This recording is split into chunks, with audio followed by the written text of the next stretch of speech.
ሰላም ጤና ይስጥልን ውድ አድማጭ ተመልካቾቻችን፣ በመከታተል ላይ የምትገኙ ጃኖ ቅማንት ሚዲያ ነው። ወቅታዊ ጉዳያችን አሁን ጀምሯል። በዛሬው ወቅታዊ ጉዳያችን እንግዲህ የብልጽግና መንግስት ሻዕቢያ አማራ ክልል ውስጥ ምን ይሰራል የሚል አንድ ትንታኔ ወይም ደግሞ ምን አይነት ዝግጅት እንደምንለው አናቅም። ብቻ ወደ 20 ደቂቃ ወይም 18 ደቂቃ አካባቢ የሚፈጅ ደቂቃ አንድ ፕሮግራም አዘጋጅቷል። እሱን የተመለከተ ይሆናል ማለት ነው። እንግዲህ በዚህ ትንታኔያቸው በዋናነት ህወሓትን አንስተዋል፣ ሻዕቢያንም አንስተዋል፣ ግብፅንም አንስተዋል፣ ፋኖንም አንስተዋል፣ የመደመር መንግስትንም እንዲሁም የለውጡን መንግስት አጠቃላይ የሚቃኙ ሁኔታዎችን በስፋት አንስተዋል። በዋናነት የዚህ ፕሮግራም ዋና ዓላማ ወይም ጭብጡ ምንድን ነው የሚለውንም መሀል ላይ የምናነሳ ይሆናል። በተለይም ስለ መደመር መንግስት ያነሱትን ማለት ነው። አጠቃላይን የተመለከቱ ይሆናሉ ማለት ነው። እያንዳንዱን ሀሳብ እያነሳን ወደ እናንተ ያሉትን አጠቃላይ ይዘቶችን ስናደርስ እንቆያለን። በድጋሚ አብራችሁ እንድትቆዩ የአክብሮት ግብዣችን ነው። እንደተለመደው የዘንድር አብሮኛለሁ ሰፊውን ጊዜ ወስዶ ማብራሪያ የሚሰጥበት ይሆናል ማለት ነው። የዘንድር ወደ አንተ ልምጣና በዚህ ትንታኔ ያሉትን ሀሳቦች እናነሳለን። እንደ መግቢያ ግን ለውጡ የመጣው ህወሓት መራሹ ኢህአዴግ ጭቆና አድርሶብኛል በሚል አመፅ ነው ወይም ደግሞ አሁን የመጣው የለውጥ መንግስት የኢህአዴግ መንግስት ጭቆና ስላደረሰበት ነው የሚል ሀሳብ አንስተዋል። የአመፅ ማለት የአመፅ ማዕከላት የነበሩት ደግሞ ኦሮሚያ፣ ደቡብ ክልል እና ከአማራ ክልል ደግሞ በልዩነት ጎንደር ብሏል። በዋናነት ጎንደር ሲሆነው ለምንድን ነው? ለምን ጎንደር ተመረጠ? እውነት ለዚህ ለውጥ ተብሎ ነው? ከቅማንት ጋር ግንኙነት የለው የሚለው ምናልባት ሀሳቡን በሱ አያይዘህ ማንሳት ትችላለህ። እንደ መግቢያ ግን በዚህ ጉዳይ ሀሳብ ትሰጥበት ወደ አንተ ልምጣ። መልካም እንግዲህ መጀመሪያ ለውጡ የመጣው ህወሓት መራሹ ኢህአዴግ ጭቆና አድርሶብኛል በሚል በአመፅ ነው፣ አምፀን ነው። ከነዚህ አመፆች ደግሞ በኦሮሚያ ይላል። በቅድሚያ ነው የሚጠቅሰው እንዲያውም የኦሮሚያን። ከዛ በደቡብ ኢትዮጵያ ምኑ ጋር ነው የደቡብ ኢትዮጵያ የነበረው አመፅ አልገባኝም። ሌላው ደግሞ በጎንደር የተካሄደው የተቃውሞ ሰልፍ ነው የሚለው። የተቃውሞ ሰልፍ አንድ ቀን ነው የሚወጣው ወይ 2 ቀን 3 ቀን ነው፣ ከዛ በላይ የለውም። እንትኑን ለማድረግ የሄዱበት ማለት ነው።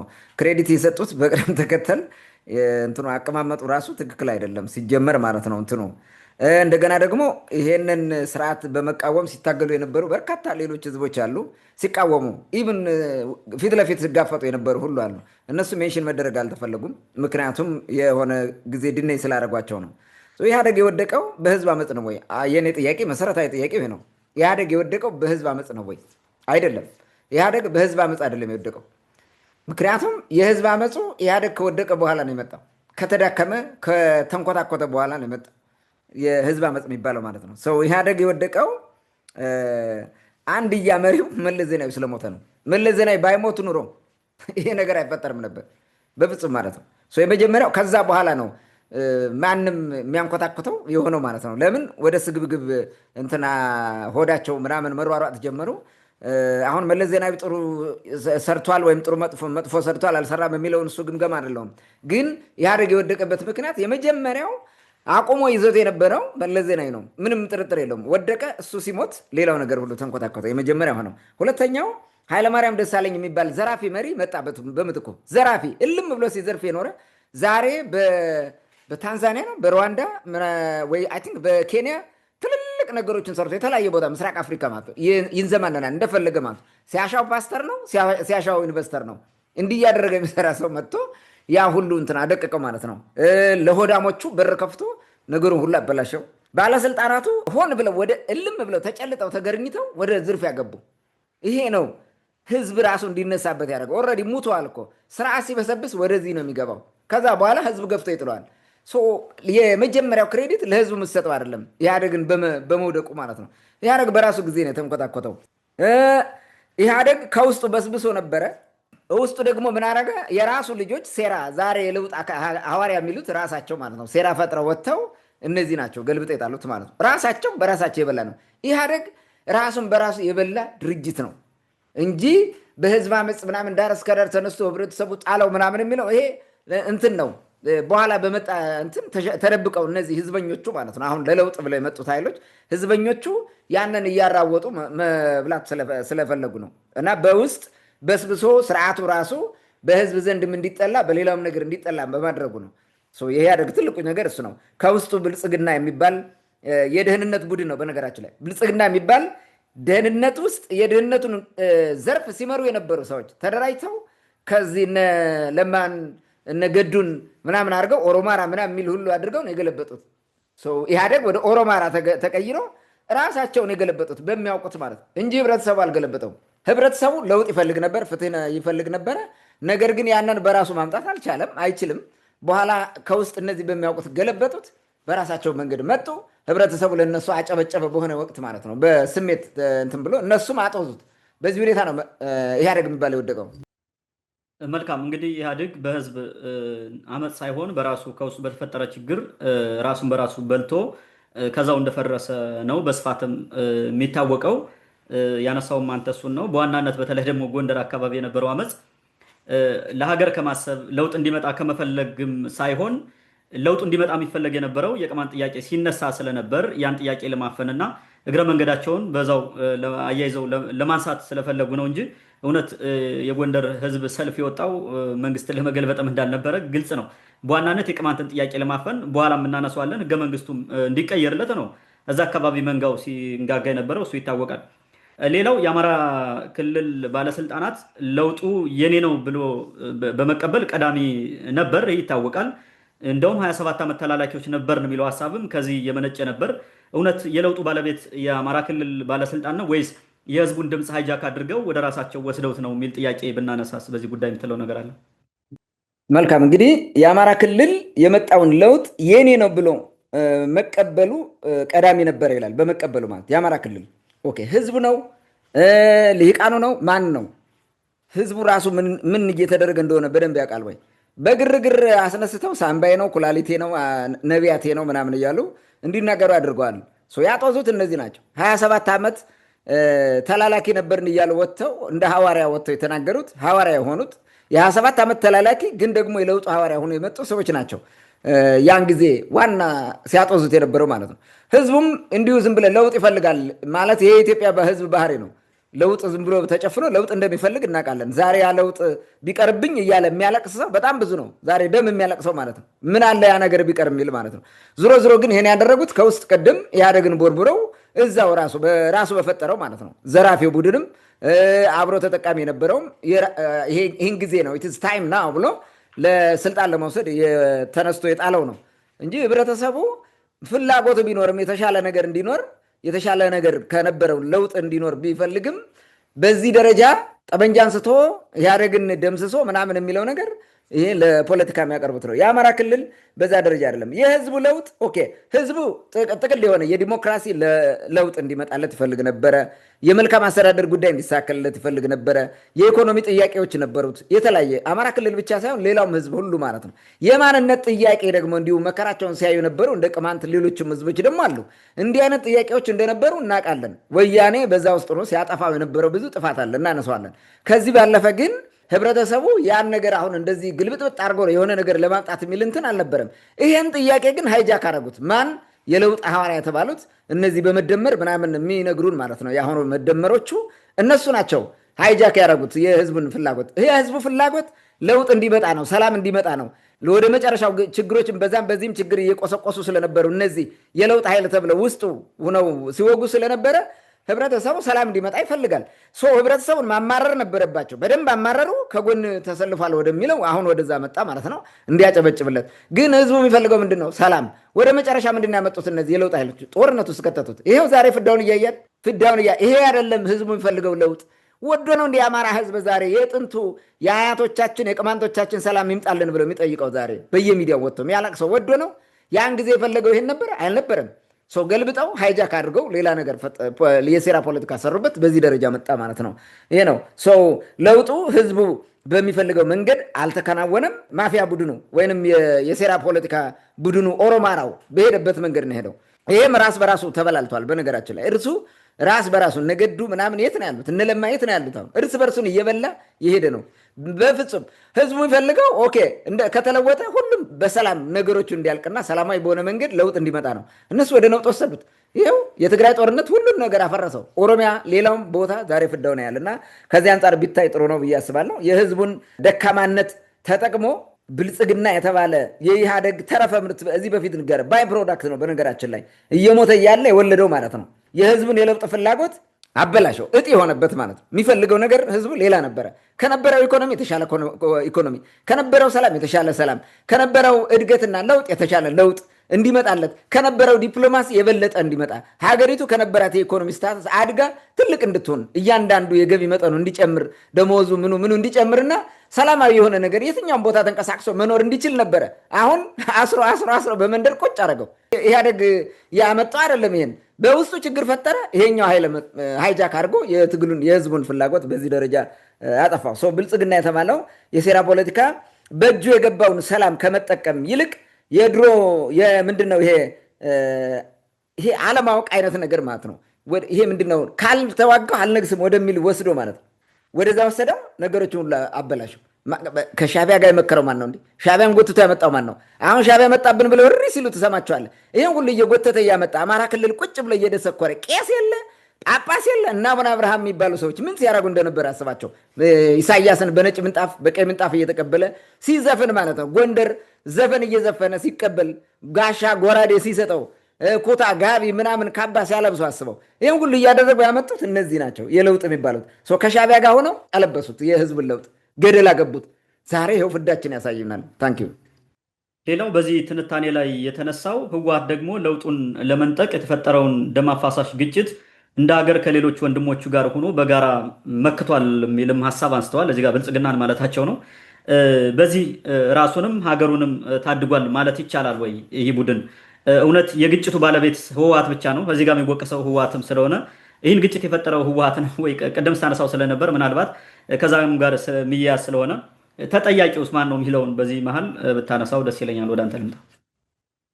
መልካም። እንግዲህ ህወሓት ዳግም ለውጡን ለመንጠቅ ብሎ ዳግም ማለት ነው ለመንጠቅ ብሎ የፈጠረውን ደም አፋሳሽ ግጭት እንደ ሀገር ከሌሎቹ ወንድሞቹ ጋር በጋራ መክቷል። ማን? የአማራ ህዝብ መሆኑ ነው። ይህን ነው የሚያወራው። ስለ አማራ ክልል ስለሆነ እያወራ ያለው የአማራ ክልል እንደ ሀገር ከሌሎቹ ህዝቦች ጋር ሆኖ መክቷል በሚል ነው። በዚህም ራሱን ሀገሩንም አድኗል ብሏል። ለውጡን ማን ያመጣው? ይሄ ምንድን ነው? ግጭቱን ማን የፈጠረው? ህወሓት ነው። በትክክል ህወሓት ነው የፈጠረው። ህወሓት የት መጥቶ ነው የተዋጋው? ከምን መጥቶ ነው ጦርነት የጀመረው? ምን ሲደረግ ነበረ?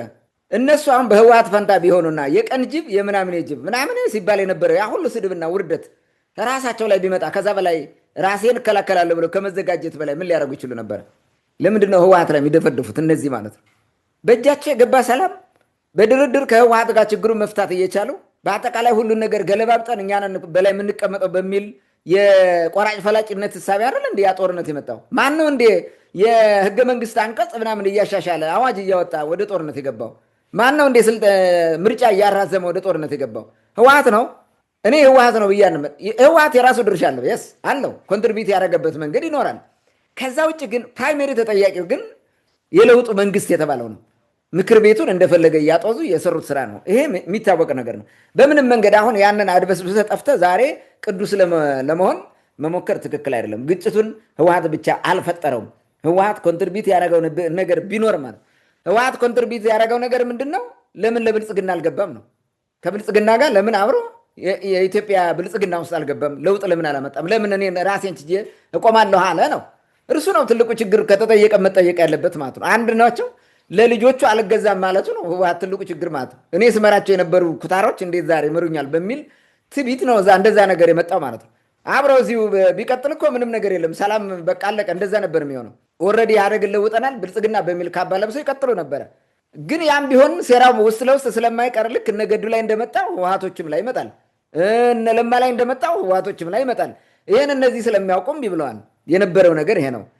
ህወሓት ብቻ ተወቃሽ አይደለም። ዋናው ተዋናይ ኦሮማራና ሻቢያ ናቸው። ወርቅ ምናምን እጣት ቀለበት እያሰረ አንገቱ ምናምን እያደረገ እየተቃቀፈ ከሻቢያ ጋር ያን ሁሉ ጉድ ያመጣው ብልጽግና ነው። ይሄ ነገዱ ናቸው።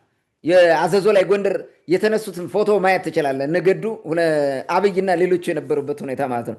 ይሄ ምን እንትን የሚደረግ ነገር አለው እንዴ? ኦሮማራው ስልጣኑን ለማጽናት ሻቢያ የቆየ ቂሙን ለመበቀል አይደል እንደ በጋራ ያዘመቱት። ሀገሪቱን ያፈረሱት እነዚህ አይደሉ እንዴ? ሁለቱ እነዚህ ናቸው ስራውን የሰሩት ማለት ነው። ኦሮማራውና ሻቢያ ነው ይሄን ያደረገው። ደብተራው አብሮ ተጨምሮ ማለት ነው። ያው የኦሮማራው ፓርት ስለሆነ ደብተራው ይሄን ሲያደርጉ እንደነበረ እናውቃለን። ህዝቡ ከብልጽግና ጎን የቆመው በዛ ጊዜ ተጭበርብሮ ነው። ይሄ ነገር ይመጣል ነው። ይሄ ነገር መምጣትን ቢያውቅ ኖሮ እንዲህ ሊሆን አይችልም። ስቴት ኦፍ ማድነስ ነበረ ህዝቡ። ነፍሳቸውን ይማር ፕሮፌሰር መስፍን ወልደማርያም ያሉት ማለት ነው። እምቦጭ እንዘጭ ያሉት ይሄ እምቦጭ እንዘጭ የሆነ ህዝብ ነው አብሯቸው የተጃመለው። እዛ በኋላ ዛሬ ተመልሶ ያን ነገር አስታወቀውም። የአማራ ህዝብ የትግራይ ጦርነት ሲባል ዛሬ አቅረው ሽቅብ ነው የሚለው። በደንብ ያቅረዋል ዛሬ ሲያስበው ማለት ነው። ምክንያቱም ምን እንደሆነ ዛሬ ፍላሽ ባክ አድርገው ከሱ ላይ ምን እየሆነ እንደሆነ ማወቅ አለብን። ይህን ማለት ነው። ይህንን ያውቃል የአማራ ህዝቡ ብልጽግና ዛሬ ላይ ያመጣበትን ችግር አሻግሮ ተመልክቶ ቢሆን ኑሮ ከብልጽግና ጋር መሰለፍ አይደለም ብልጽግናን ዙሮ ማየት አይችልም ነበር፣ አየውም ነበር። እስኪ ዛሬ ብልጽግና ጦርነት ይግጠምና ህዝቡ ከጎን ወጥቶ ሲረዳው ካየው ማለት ነው። እስኪ አሁን ወይ ከሻዕቢያ ጋር ወይ ከወያኔ ጋር ጦርነት ይግጠም። አሁን ማንም ህዝብ ከጎን የሚሰለፍለት የለም። ማንም ምንም እዛም ሄድ የለም። እያንዳንዱ በራሱ ልጆች እየተበላ እዛ ውስጥ ፍዳውን እየቆጠረ ነው፣ በቀረብኝ እያለ ማለት ነው ህብረተሰቡ። ስለዚህ ይህ ሊሆን አይችልም። የህዝቡ ድጋፍ ምናምን ብለው አጭበርብረው በወቅቱ የሆነ አንድ ሺሻ እንዳጨሰ አጥዘው ነው እንደዛ ያደረጉት። ህዝቡን በለውጥ ሰሞን እብደት አጦዙት፣ አስጨፈጨፉት። አስጨፍጭፈው ሳያበቁ ጥቁር አለበሱት ራሱ እዛው ማለት ነው። ያ ሁሉ አስጨፍረው ነፍሴ ሳምባዬ ምናምን ብለው አይደለም ሳምባና ነፍስ ሳምባ ቆልፉ ነው ቁጭ አሉ። እንዲህ ነው ያደረጉት። ይሄ እኮ ነው ፋክቱ። ሰው ይሄን ያውቃል። በግርግርስ መነኩሴዋም ሳትቀር ጃሎ ብላለች። ኧረ መገን ስትል ነበረ። መነኩሴውም ሳይቀር ሲሳደብ ነበረ። ሻዕቢያና ምናምን ይሄ ምንድን ነው ወያኔና ኦነግ ምናምን እያለ ባህር ዳር ላይ የሚያወራውን መነኩሴ ተመልሰየው እንደዚህ ያደርጋሉ። ህዝቡ በዚህም ራሱንና ሀገሩን ታድጓል ያላል። ምኑን የታደገው ህዝቡ አብሮ ከብልጽግና ጋር በጭፍን በመሰለፉ አገሩን አፈረሰ እንጂ ምኑን እንትን ያለው አገሩን አፈረሰ። ዳግማዊ ዘመነ መሳፍንትን አምጥቶ ቁጭ አረገ። ይሄው በራሱ ደም ያለቅሳል የአማራ ህዝብ ዛሬ ማለት ነው። ራሱን አዋረደ፣ ተመልሶ ብልጽግናን ረገመ። ይሄ ውርደት ነው። ተመልሶ አባ ነፋሱ ምን እንደሚለው ወጥቶ ዛሬ ሚኒሊክ እንደ ሚኒሊክ አይደለም ከሱ በላይ ልቡ ንጹህ ነው አብይ አለ። አሁን ወጥቶ በየቲክቶክ የሚሳደበው አባ ነፋሱ ይሄን ነው። የአማራ ህዝብም ዛሬ የሚራገመው አብይን ነው ወጥቶ ማለት እንዲሆንኩኝ እያለ እሪ የሚለው ውርደት አይደለ? ተዋረደ። ይሄን ነው የሆነው። ሃይማኖቱን አረከሰ። ሃይማኖታዊ ክፍፍል ተፈጠረ። ጳጳሳት ተዋረዱ በስድባቸው። የትግራይ ሲኖዶስ፣ የኦሮሚያ ሲኖዶስ፣ የምናምን ሲኖዶስ በሚል ተከፋፍለው ቁጭ አለ። ዛሬ የኢትዮጵያ ኦርቶዶክስ ተዋሕዶ ቤተክርስቲያን የሚባለው የሌላ እምነት ማንም እንደፈለገ ያዋርደዋል፣ ይሰድበዋል። ይሄ ሁሉ የመጣው የለውጡን ታደገ ነው የሚባለው። እንኳን ለውጡን ራሱን እንኳን ሀገሩን ራሱን አልታደገም፣ አፈረሰ። ታንኪዩ። መልካም እንግዲህ በአጠቃላይ በአማራ ክልል ያለው የአማራ ክልልን የአማራን ህዝብ ነው እንዳጠቃላይ ለማመስገንም ለማድነቅም ክሬዲት ለመስጠትም እዚህ ጋር እንትን ያሉት ማለት ነው። ስለዚህ በዚህ አካሄድ ለውጥ አምጥቶ ከሆነ የአማራ ህዝብ አሁን የሆነ ካለው ሁኔታ አንጻር እንዳልከው ራሱንም የሚጠላበት ራሱን የሚረግምበት ሁኔታ ተፈጥሯል ማለት ነው። ዛሬ እገታ እንደፈለገ ነው። ማንም አሽከርካሪ ከቦታ ቦታ አይንቀሳቀስም። የኑሮ ውድነቱን አስበው አይደለም ሰፋ ከዞን ከወረዳ ወረዳ ቀርቶ ከመንደር መንደር እንኳን በሰላም መሄድ አይቻልም። ምን እየተፈጠረ እንደሆነ አስቡት። አይተህ ከሆነ እንደውም ሰሞኑን አንዲት አስተማሪ ያስተማርኩት ልጄ ያስተማርኩት ተማሪ ባለቤቴን ከፊት የረሸነው ከልጆቹ ፊት ምናምን እያለች ስትናገር ነበረ። ይህን ሁሉ ያመጣው ማን ነው? ቅድም ስትለው የነበረው ነው። ምንም ጥርጥር የለውም። ሌላው በዚህ እንትን የተነሳ በዚህ ትንታኔ ላይ የተነሳ ከሰሜኑ ጦርነት በኋላ በህዝቡ ላይ የሐሰት ትርክትን ሲያራምዱ የቆዩ አካላት የህዝቡን የቀደመ መከራ ሊያራዝሙ የማንነት ሳይሆን የቅድ ለውጥ አድርገው መጡ ይላል። ማለት የማንነት ሳይሆን የቅድ ለውጥ አድርገው መጡ ብሏል። ስለዚህ ቅድም ሲያነሳቸው የነበሩ ከላይ ህወሓት ሻዕቢያ ምናምን የሚላቸውን ሊሆን ይችላል። እቅድ ነው ቀይሮ የመጡት እንጂ ሰዎች አልተለወጡም የሚል አይነት ሀሳብ አንስቷል። አገላለጹ በራሱ ምንድን ነው የሚለውን ሀሳብ ጨምሮ ለማለት የተፈለገው እዚህ ላይስ ምንድን ነው የሚለውን ወደ አንተ እንምጣ። ይህን በአጭሩ ልመልሰው። ይህን ነገር የሚያነሱት ማለት ነው እንግዲህ አሁን ከሰሜን ግጭት በኋላ በህዝብ ላይ የሐሰት ትርክት ሲያራምዱ የቆዩ አባላት እንግዲህ አሁን ገዱንም በለው ሌላውን በለው እዚህ ጋር ይጨመራል። እንግዲህ የአባላት የህዝቡን የቀደመ መከራ ሊያራዝሙት ማለት ነው። በቀደመ መከራ ነበረው፣ አሁን ሊያራዝሙት መጡ አለ። አሁን ይሄ የሚሆነው እነዚህ ምንም አሁን ብልጽግና እኔ ከዚህ ከደሙ ንጹህ ነኝ ለማለት ነው። ልብ በል። ይህን ሁሉ ችግር የፈጠረው ብልጽግና ነው። ፋኖን የፈጠረው ብልጽግና ነው። የትግራይ ጦርነት የፈጠረው ብልጽግና ነው። በትግራይ ጦርነት ሰላም በሚል የተፈራረመው ብልጽግና ነው። ያ ሰላም የተባለው ከሻዕቢያም ጋር ከወያኔ ኦልሬዲ ተጣልቷል። ከፋኖ የሚባለው ጋር አጣላው። ይሄው ክልሉ አተራምሰው። ይሄን ሁሉ የሚያደርገው ማን ነው? ብልጽግና ነው። ይሄን ሁሉ የፈጠረው ሰው ማን ነው ተጠያቂ የሚሆነው? እነዚህ ፋኖ እንዴት ተጠያቂ ይሆናል? በዚህ ፕራይመሪ ተጠያቂው ብልጽግና ነው። ፋኖ የሚባለው የፈጠረው ብልጽግና ነው። ይሄን ነው ማየት ያለብን እና ይሄን በአጭሩ ለመመለስ ይሄ ብልጽግና የራሱን ስህተት በህዝብ ላይ መደፍደፍ ስለሚፈልግ ነው። ይሄንን እና በህዝብ ላይ እየደፈደፈው መሆኑን ያሳያል።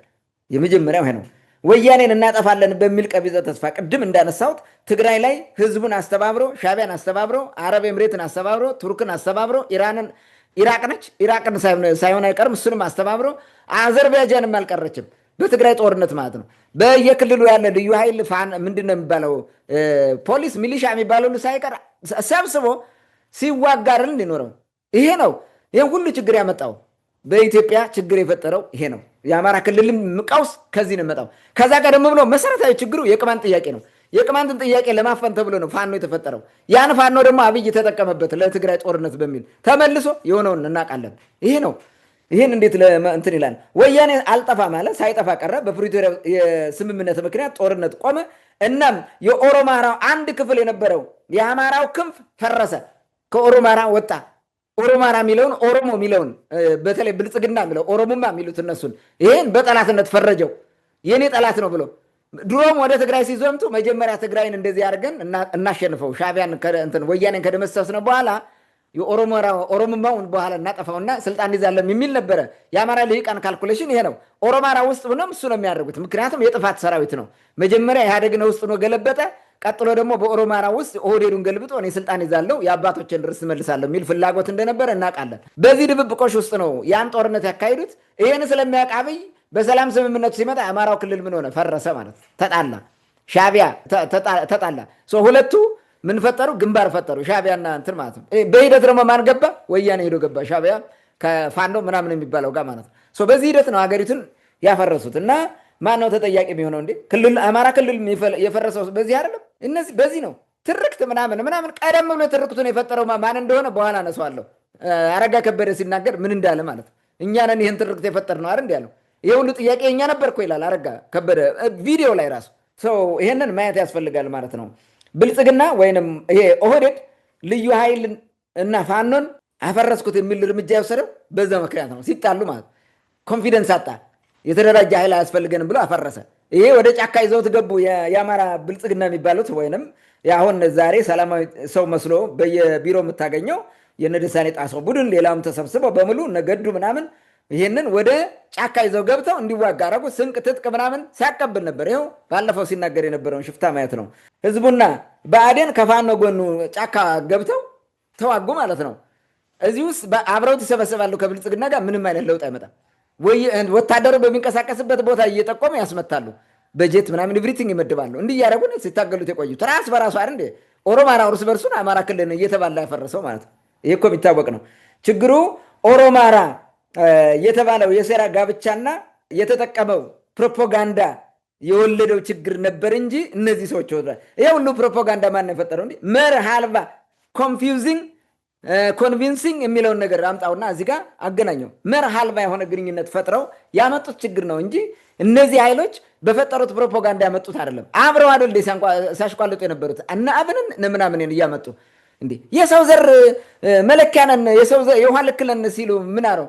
ጉበት ምናምን ኩላሊት ተበላ ምናምን እያሉ እንትን ሲሉ ምን አሉ? አብረው አንድ ሲያጨበጭቡ የነበሩት ይሄ ሁሉ ራሳቸውን ያመጡት በምንም መንገድ በምንም ዋቴቨር ፋኖ የሚባል ችግር አመጣ ቢባል ፋኖን ማን ወለደው ነው ጥያቄው። ብልጽግና ተጠያቂው ማን ነው? ሄዶ ብልጽግና ነው። ፋኖን ለብቻው ነጥለህ ተጠያቂ ልታደርግ የምትችልበት መንገድ የለም። ታንክ ዩ። ሌላው ከዚህ ጋር አሁንም የሚያነሱት ሀሳብ ከግጭቱ በኋላ ህወሓት በአማራ ኃይሎች ላይ የተከተልነው ፕሮፓጋንዳ ትክክል አይደለም በሚል ብሎ የትርክት ሳይሆን የፕሮፓጋንዳ ለውጥ በማድረግ ክልሉን የማመስ እንቅስቃሴ ውስጥ ዳግም ገብቷል ይላል። ማለት ከፕሪቶሪያው ስምምነት በኋላ ያለውን ለማንሳት ይመስለኛል። እንግዲህ እንደዚህ ብሎ አንስቷል። ከሆነ ህወሓትና ፋኖ ሻቢያም ጭምር አንድ ላይ እንዲሰሩ ያስገደዳቸው ነገር የለም ወይ? ማለት የጠላት በሚለው ምክንያቱም መጀመሪያ ቅድም ስታነሳ እንደነበረው ብልጽግና ሻቢያ ማነው የአማራ ፋኖ የሚባለው የአማራ ኃይሎች እንዲሁም ሌሎችን ሰብስቦ ቅድም ስታነሳ እንደነበረው ትግራይን ወግቷል።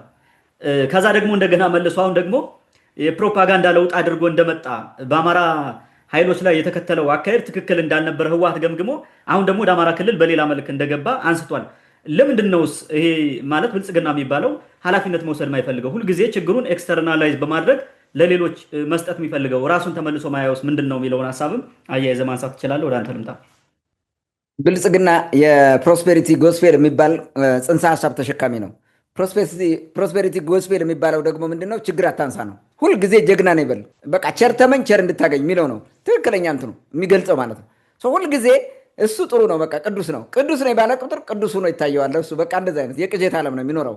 ይሄ ስለሆነ ነው እንጂ ይሄን ሁሉ ችግር ያመጣው ቅድም እንዳልነው ብልጽግና ነው ይሄ ሁሉ የፈጠረው ማለት ነው። ከትግራይ ጋር ጦርነት ባይፈጥር ይሄ ነገር ይመጣል ወይ? አይመጣም። ስለዚህ መነሻ ሩት ኮዙም ወደኋላ ሄደ ማየት ነው የሚያስፈልገው እንጂ ሌላ ነገር አይደለም። ሰላማዊ የሆነ ለውጥ መጣ ተብሎ ወደ ጦርነት የቀየረው እሱ ነው። በአዋጅ ሰው ተጠያቂው እሱ ነው። አሁን ይሄ ወደ አዲስ አበባ መጥቶ ወደ ትግራይ እንደገና ከተመለሰ በኋላ እንትን የትርክት ሳይሆን የፕሮፓጋንዳ ለውጥ አምጥቷል ብሎ ያወራው ታሳቦስ ከሆነ ከሸዋ እንደተመለሱ እነ ታደሰ ወረደ መግለጫ ሰጥተዋል። ምን አሉ? ከአማራ ፋኖ ጋር በሰላም የታሰሩ የያዝናቸውንም ለቀናል፣ ከእነሱ ጋር ምንም አይነት ጠብ የለንም፣ ምን የሚል እንትን ጀመሩ ማለት ነው። ፕሮፓጋንዳ ጀመሩ ማለት ሶ ተበለጠ ማለት ነው። ብልጽግና የሚፈልገው የከረረ ጥላቻ በዛኛው በኩል እየተነገረ የአማራው በዚህ በኩል ያለው ኃይልም እንዲፋጅና እንዲተላለቅ ነው እርስ በርሱ የሚፈልገው። ብልጽግና የሚፈልገው ይሄን ነው።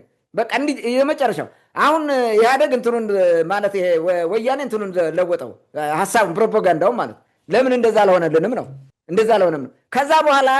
ከዛ በኋላ ነው ሁለተኛው ጦርነት ላይ አብዛኛው ወታደሮች ጥቁር ክላሽ የተቀሙት በፋኖ በዛ ጊዜ ነው ወያኔ ልብ ልብ ሰጥቷቸው ነው የሚል ድምዳሜ ያለ የማይናገረው በውስጥ የሚያስበው ማለት ነው። እንዲህ ስላለው ነው ይህንን አምጥተው የሚነግረን አሁን የሚተርክልን ማለት ነው።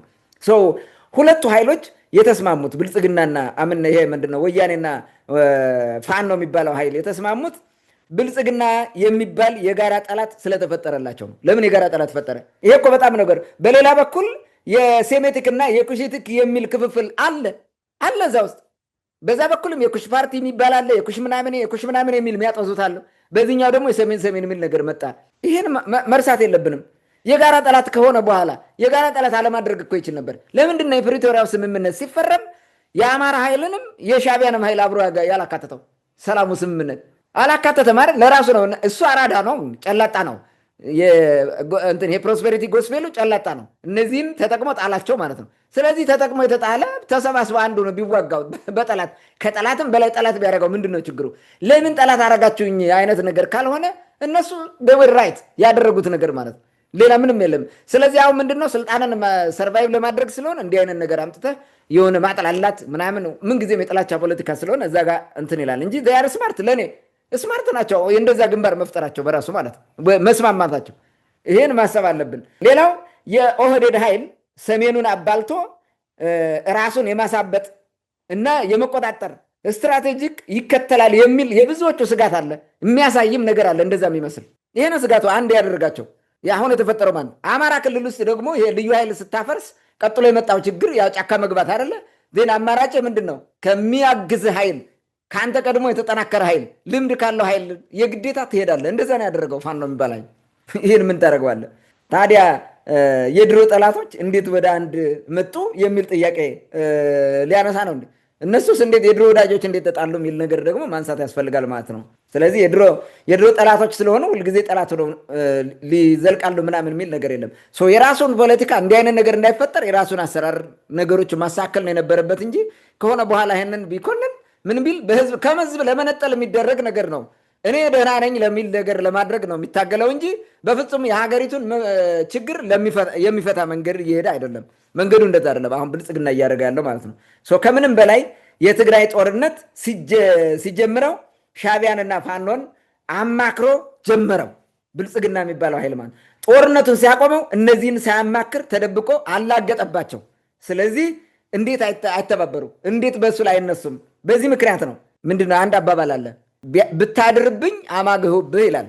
ምን ማለት ነው? ቢያድርባቸው አማጉበት። ይሄ ከሽመና ጋር የተያዘ ነው። በቃ የሆነ ምንድነው የሆነ ነገር አደረጉ፣ ዋጋውን ከፈሉት። በቃ አለቀ። እንደዛ ነው ያደረጉት። ይህን ወጥተህ ማማረር ምናምን የሚባል ነገር የለም። ታንኪዩ። ሌላው በዚህ ትንታኔ ውስጥ ከተነሱና ከተከሰሱት ኃይሎች መካከል ሻቢያና ግብፅ እጃቸውን አስገብተው ፋኖን ይዘውታል ብሏል። አጠቃላይ ፋኖ የሚባለው ኃይል የሚላላከው ለሻቢያና ለግብፅ እንደሆነ፣ ወታደራዊ ሎጂስቲክስ የሚቀርብለት ከነዚህ ኃይሎች እንደሆነ አንስቷል። ይህን ከዚህ በፊትም ስንል ነበረ። የሻዕቢያ ፍላጎትም ይታወቃል። ኢትዮጵያን በማፍረስ ላይ የተመሰረተ ፖለቲካ እንደሚከተል ግልጽ ነው። የግብፅ ፍላጎትም በኢትዮጵያ ላይ ያለው ነገር ይታወቃል። ዋናውና ትልቁ ጥያቄ ግን ሻዕቢያና ግብፅ ፋኖን በእጃቸው አስገብተው እየተጫወቱበት የሚለው ሳይሆን ማን ነው መጀመሪያ ከአዲስ አበባ አስመራና ካይሮ እየተመላለሰ ለዚህ ቡድን ይፋዊ መንገድ የከፈተለት የሚለው ጥያቄ ነው እዚህ ጋር መነሳት አለበት ብዬ ማስበው። ካይሮ ድረስ ሂዶ ምንድነው ወላሂ እየተባባለ ከአልሲሲ ጋር ተጨባበጠ እየተባለ ሲነሳ የነበረው ቅድም ስታነሳ የነበረው ከኢሳያስ ጋር ቀለበት እያሰረለት ማለት እንደውም ከባህል ውጭ በሆነ መንገድ እነዛ ሁላ ነገሮች በሴራ ሲደረጉ የነበሩት እነዚህን የት ጥሎ ነው ዛሬ ፋኖ በግብፅና በሻዕቢያ እጅ ነው የሚለው ሀሳብ የመጣለት የሚለውን ጥያቄ ወደ አንተ ላምጣው። ምናልባት እኛ ፋኖን መደገፍ ሳይሆን ስለ ፋኖ ምን አይነት አመለካከት ምን እንደሆነ የምናነሳውንም ሀሳብ ከዚህ በፊት ይታወቃል። ይህን ጥያቄ ግን ወደ አንተ ላምጣውና አጠር አድርገህ መልሰው። ያ ቅድም እንዳልኩ የዘናጭ ጎስፔል ተከታይ ናቸው። ፕሮስፐሪቲ ጎስፔል ማለት ዘናጭ ደግሞ ሁልጊዜ ያምርበታል እንጂ አይጎሳቆልም፣ ነውር ነው። እሱም የሚፈልጉት እንደዛ ነው። እነሱም ያደረጉትን የፕሮስፐሪቲ ጎስፔል እርሱም ያደረገው እርኩሰት ቅዱስ ነው። ሌሎች የሚያደርጉት ጥሩ ነገር ደግሞ እርኩሰት ሊሆን ይችላል። ለሱ ማለት እንደዛ እኮ ነው። እኔ እንደውም አንዳንዴ እንትን ጋር አመሳስለዋለሁ ብልጽግናን ከዛር ጋር ማለት ነው። ዛር የምፈልገውን አስበህ ለምን አላረክልኝም ብሎ ይጣልሃል። የምፈልገውን እኮ ሳይነግርህ ማለት ነው። የምፈልገውን ራሱ ካመለከው የምፈልገውን እንዴት ይሄን እንደማስብ አታውቅም። ለምን አስበህ ይሄን አላመጣልኝም? እወግሃለሁ፣ እቆርጣለሁ፣ ፈርጣለሁ፣ እገልሃለሁ፣ ፈረሴን አጠፋለሁ ነው የሚልህ ዛር። በቃ ይሄ ነው እኮ ብልጽግናም እንደዛ ነው እኮ። ለምን እኔ እዛ ጋር ብሄድ እናንተ እንዴት ትሄዳላችሁ? እኔ ከሻዕቢያ ጋር ብወዳጅ እናንተ ተመልሳችሁ እንዴት ትወዳጃል? እንዴት በእኔ ላይ ጠላት ትሆናላችሁ? የፈለግኩትን ባረግ ለምን ዝም አትሉኝም ነው? ዝም በልኝ እኮ ነው። እኔ የብልጽግናና የህፃን እንትን ጥያቄ ዲማንድ ተመሳሳይ ነው። ህፃን ካልሰጠኝ ብሎ የራስህን ዕቃ ያለቅሳል፣ እሪ ነው የሚለው። ብልጽግናም እንደዛ ነው። ካላረክ ካልሰጠው ያው ስምህን ሲያጠፋ ሲያብጠለጥልህ ምናምን ይኖራል ማለት ነው። ፋክት መሬት ላይ ያለው ሁኔታ ምንድን ነው? ምን ያመጣል? ይህን ነው ማየት ያለበት። በሩን የከፈተው ማን ነው? እንዴ ለዚህ ግብፅና ሻዕቢያ በኢትዮጵያ ጉዳይ ገብተው አሁን እጃቸውን በአካል ማለት ፊዚካሊ ገብተው እንዲፈተፍቱ ያደረገው ማን ነው? መጀመሪያዋ ራሱ ብልጽግና ነው። ከዛ ቀጥሎም በእነዚህ በኩል እንዲመጣ ያደረገው ራሱ ብልጽግና ነው። ሌላ ማን መጣው? ማን ነው በሩን የከፈተው? ቅድም እንዳልከው ከመጀመሪያው ምን አደረጉ? እሺ የተባበሩት አረብ ኤሚሬት ምንድን ነው የምታደርገው? በኢትዮጵያ እንትን ፖለቲካ ውስጥ በኢትዮጵያ ፖለቲካ ውስጥ ምንድን ነው የምትሰራው? ቤተኛ እኮ ነች። ምንድን ነው የምትሰራው? እስኪ ይሄን ንገረን እስኪ መጀመሪያ ማለት ሀገር ሉዓላዊነት ከሆነ ወይንም የሀገር ክብር ምናምን ከሆነ የሚያስጨንቀው መጀመሪያ ይሄን ንገረን እስኪ። ለኛ ምንድን ነው ግንኙነቱ ከአረብ ኤሚሬት ጋር ያለው ትስስር ምንድን ነው የሚለው ነገር እስኪ በመርህ የተመሰረተ ግንኙነት ካላቸው ይሄ ብሎ ያስረዱን እስኪ በግልጽ ማለት ነው። የተስማሙት ስምምነት ምን እንደሆነ እስኪ በፓርላማ የተፈራረሙት ምናምን ካለ ይህም ቢያሳዩን ደስ ይለኛል። እነሱ ራሳቸውም እንደፈለገ ነው የሚያደርጓት ይችን ሀገር። መርህ የለሽ ዲፕሎማሲ ነው የሚከተለው። እነዚህም በዛ ሄዱበት ማለት ነው። በሩን የከፈተው ኑልን ግቡልን ያለው እሱ ነው። መጀመሪያ ይኸውልህ እዚህ ጋር አንድ ነገር ላንሳ። የቀጠናውን ሴንሲቲቭ የፖለቲካ ኮንዲሽን ይሄ ምንድን ነው የጂኦፖለቲካል ምናምን የሚባለው ማለት ነው። እርሱን እንዴት መረዳት ያቅተዋል? መጀመሪያ ማለት ነው ኢትዮጵያ ውስጥ የሆነ ችግር ከተፈጠረ በግድቡ ምክንያት ችግር ያለባት ግብፅ ከድሮ ጀምሮ ግብፅ ኢትዮጵያን ስታቆረቁዝ የኖረች ሀገር ነች። ሰተት ብላ እንደምትገባ ያውቃሉ። ሻዕቢያም ይህንን ጉዳይ እንደሚጠቀምበት ያውቃል። ይህ እንዴት አላወቀም? መጀመሪያ ይህን ቢያውቅ ኖሮ መጀመሪያ ይህን ትንታኔ ቢሰጥ ከትግራይ ጋር አይጣላም። ሻዕቢያን ጎትቶ ትግራይ ውስጥ አያገባም ነበር። ሻዕቢያን እዛው ቆይ በቃ በሰላም እዚህ ተፈራርመናል፣ አንተም አገርክን እኔም አገሬ ንብራ ነበር መባባል የነበረባቸው። የጋራ ጠላት ፈጥረው ወያኔ የሚባል የጋራ ጠላት ፈጥረው የትግራይን ህዝብ አመድ አላረጉትም እንዴ? ይሄ ነው የውጭም እንደፈለገ እንዲመጣ ያደርግ። ይሄ ብቻ ከሆነ አይደለም። ደቡብ ሱዳን ምን እያደረገ ነው? በጋምቤላ በኩል ምንድነው እንደሚያደርገው ደቡብ ሱዳን? ኢቨን ሱዳን ስንት መሬት ነው የወሰደው? በተለያየ ይህንም አነሳዋለሁ የግዛት አንድነት ምናምን የሚል ነገር ስለሚያነሱ ማለት ነው። እነዚህ ነገሮች ሁሉ መታሰብ አለባቸው እና ብልጽግና በደመ ነፍስ ነው ሀገሪቱን የሚመራት እንጂ መጀመሪያ ቀጠናው ኢትዮጵያ የሚባለው ሴንሲቲቭ ነው። ዓለም አቀፍ ጫና ያለበት የዓለም አቀፍ ማህበረሰብ አይኑን የሚጥልበት እንድደከርት የሚታሰብበት ሀገር ነው። ይሄን ደግሞ በጥበብ ነው የምትመራው፣ በዘዴ ማለት ነው። መጋደል እንኳን ቢኖርብህ ያን አቁመህ ሳትወድ በግድ ታርቃ ሰላም አድርገህ መሄድ ነው። ሀገሪቱን ማትረፍ ከሆነ እሱ ነው። ስሜቱን ተከትሎ ነዳ ሀገሪቱን እንደዚህ ደረጃ አደረጋት። ግብፅ ገብቶ ቢፈተፈት ምንድን ነው? ፋኖ የስ ከግብፅ ጋር ነው የሚሰራው፣ እናውቃለን። ተደጋጋሚ እኛ በዘገባችን ስናቀርብላቸው ነበር።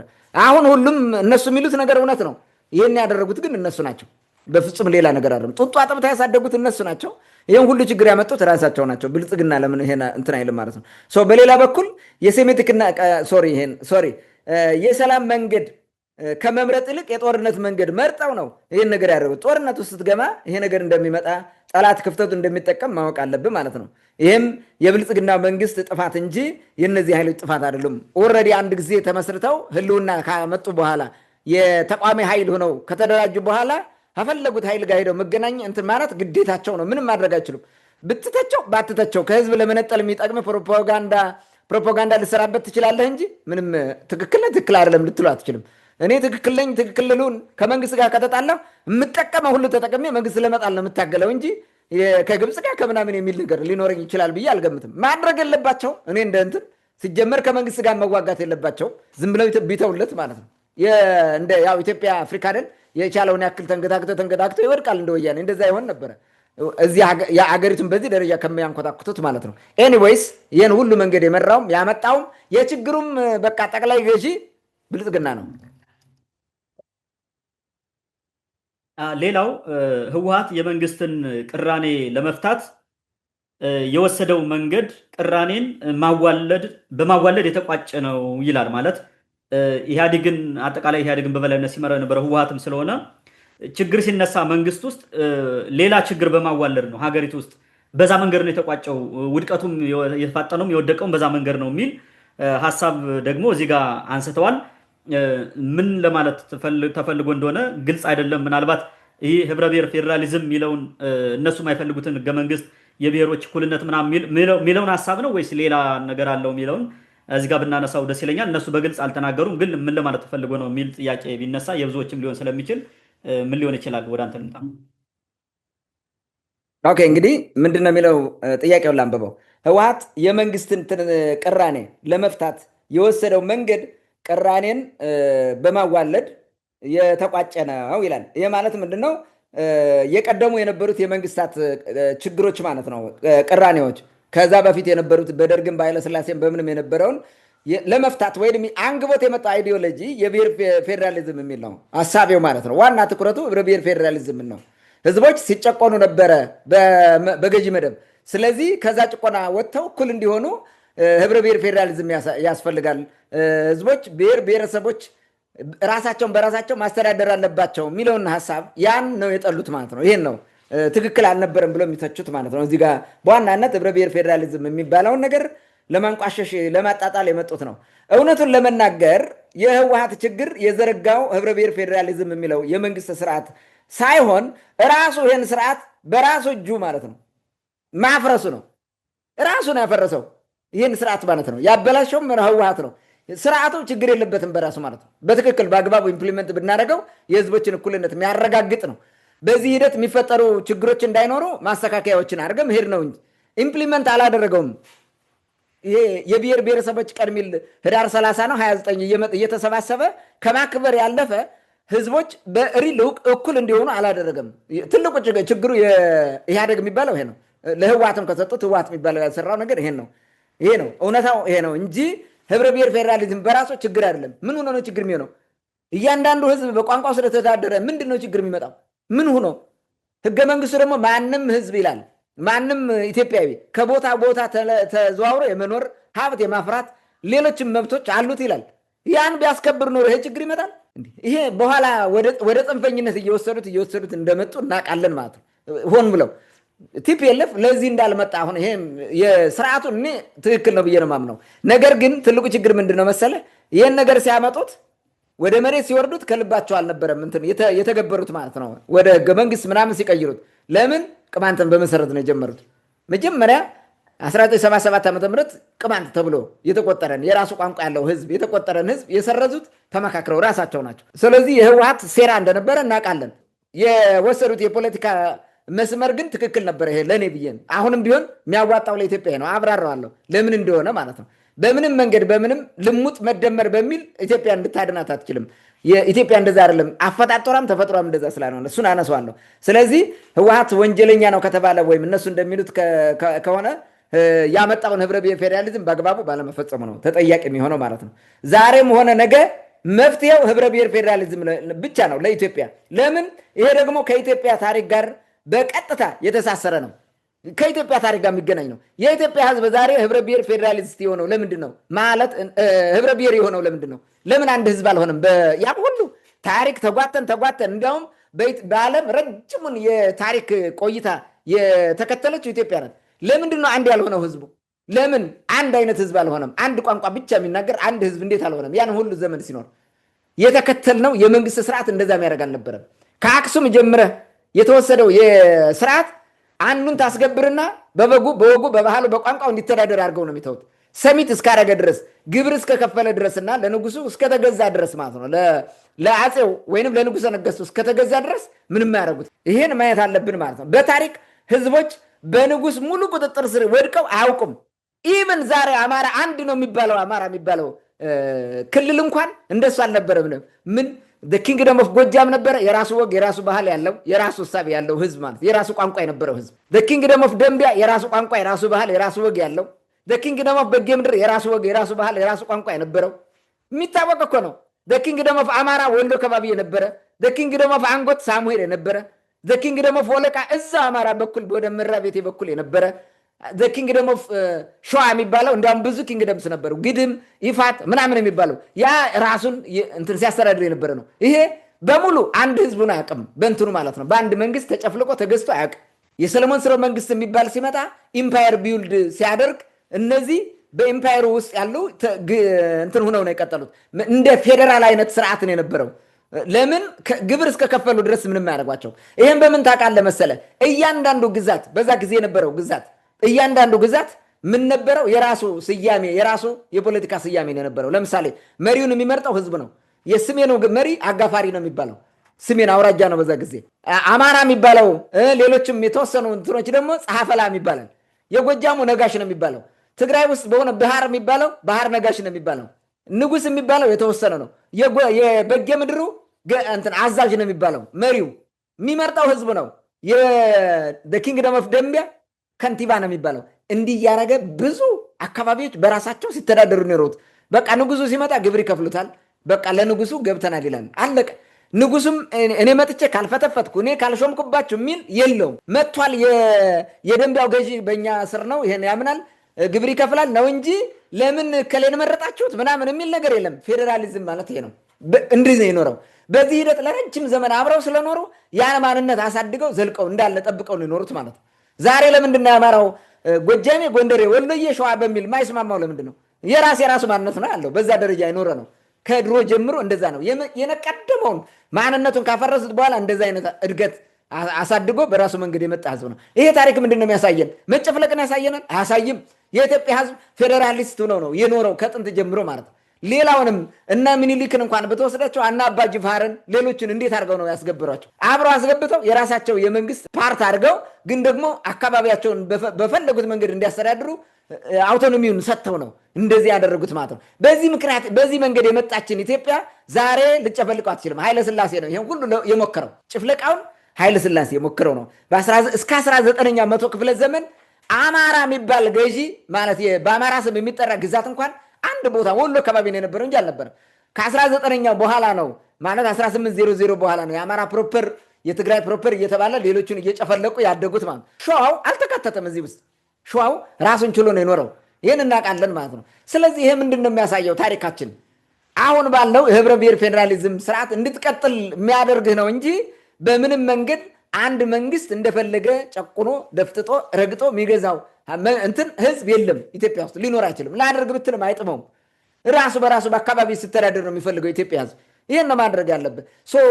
ጎን ለጎን ያለው ግንኙነት በግዛቶች ወይም በክልሎች መካከል ያለው ግንኙነት እንዴት ማነጅ እናደርገው ነው መሆን ያለበት እንጂ ይህን አውቶኖሚ ለምን ታጠፋለህ? ይሄ እኮ ጸረ ዲሞክራሲነት ነው። ይሄ ነው መታሰብ ያለበት።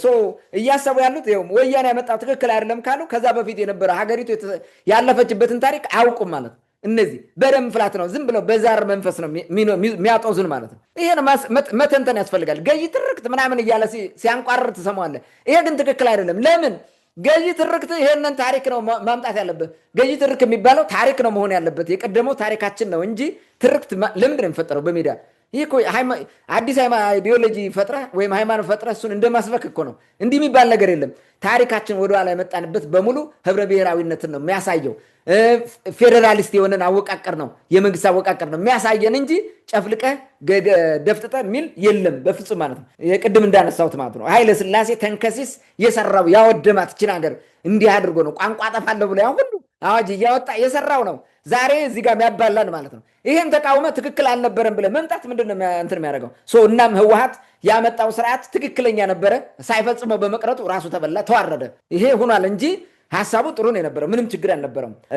አፈጻጸሙ ግን አበላሸው ማለት ነው። እርሱም ራሱ ተበላሸ፣ ተዋረደ። ዛሬ ይኸው ህዝቡን ራሱ መከራውን ያሳየዋል። ታንኪዩ።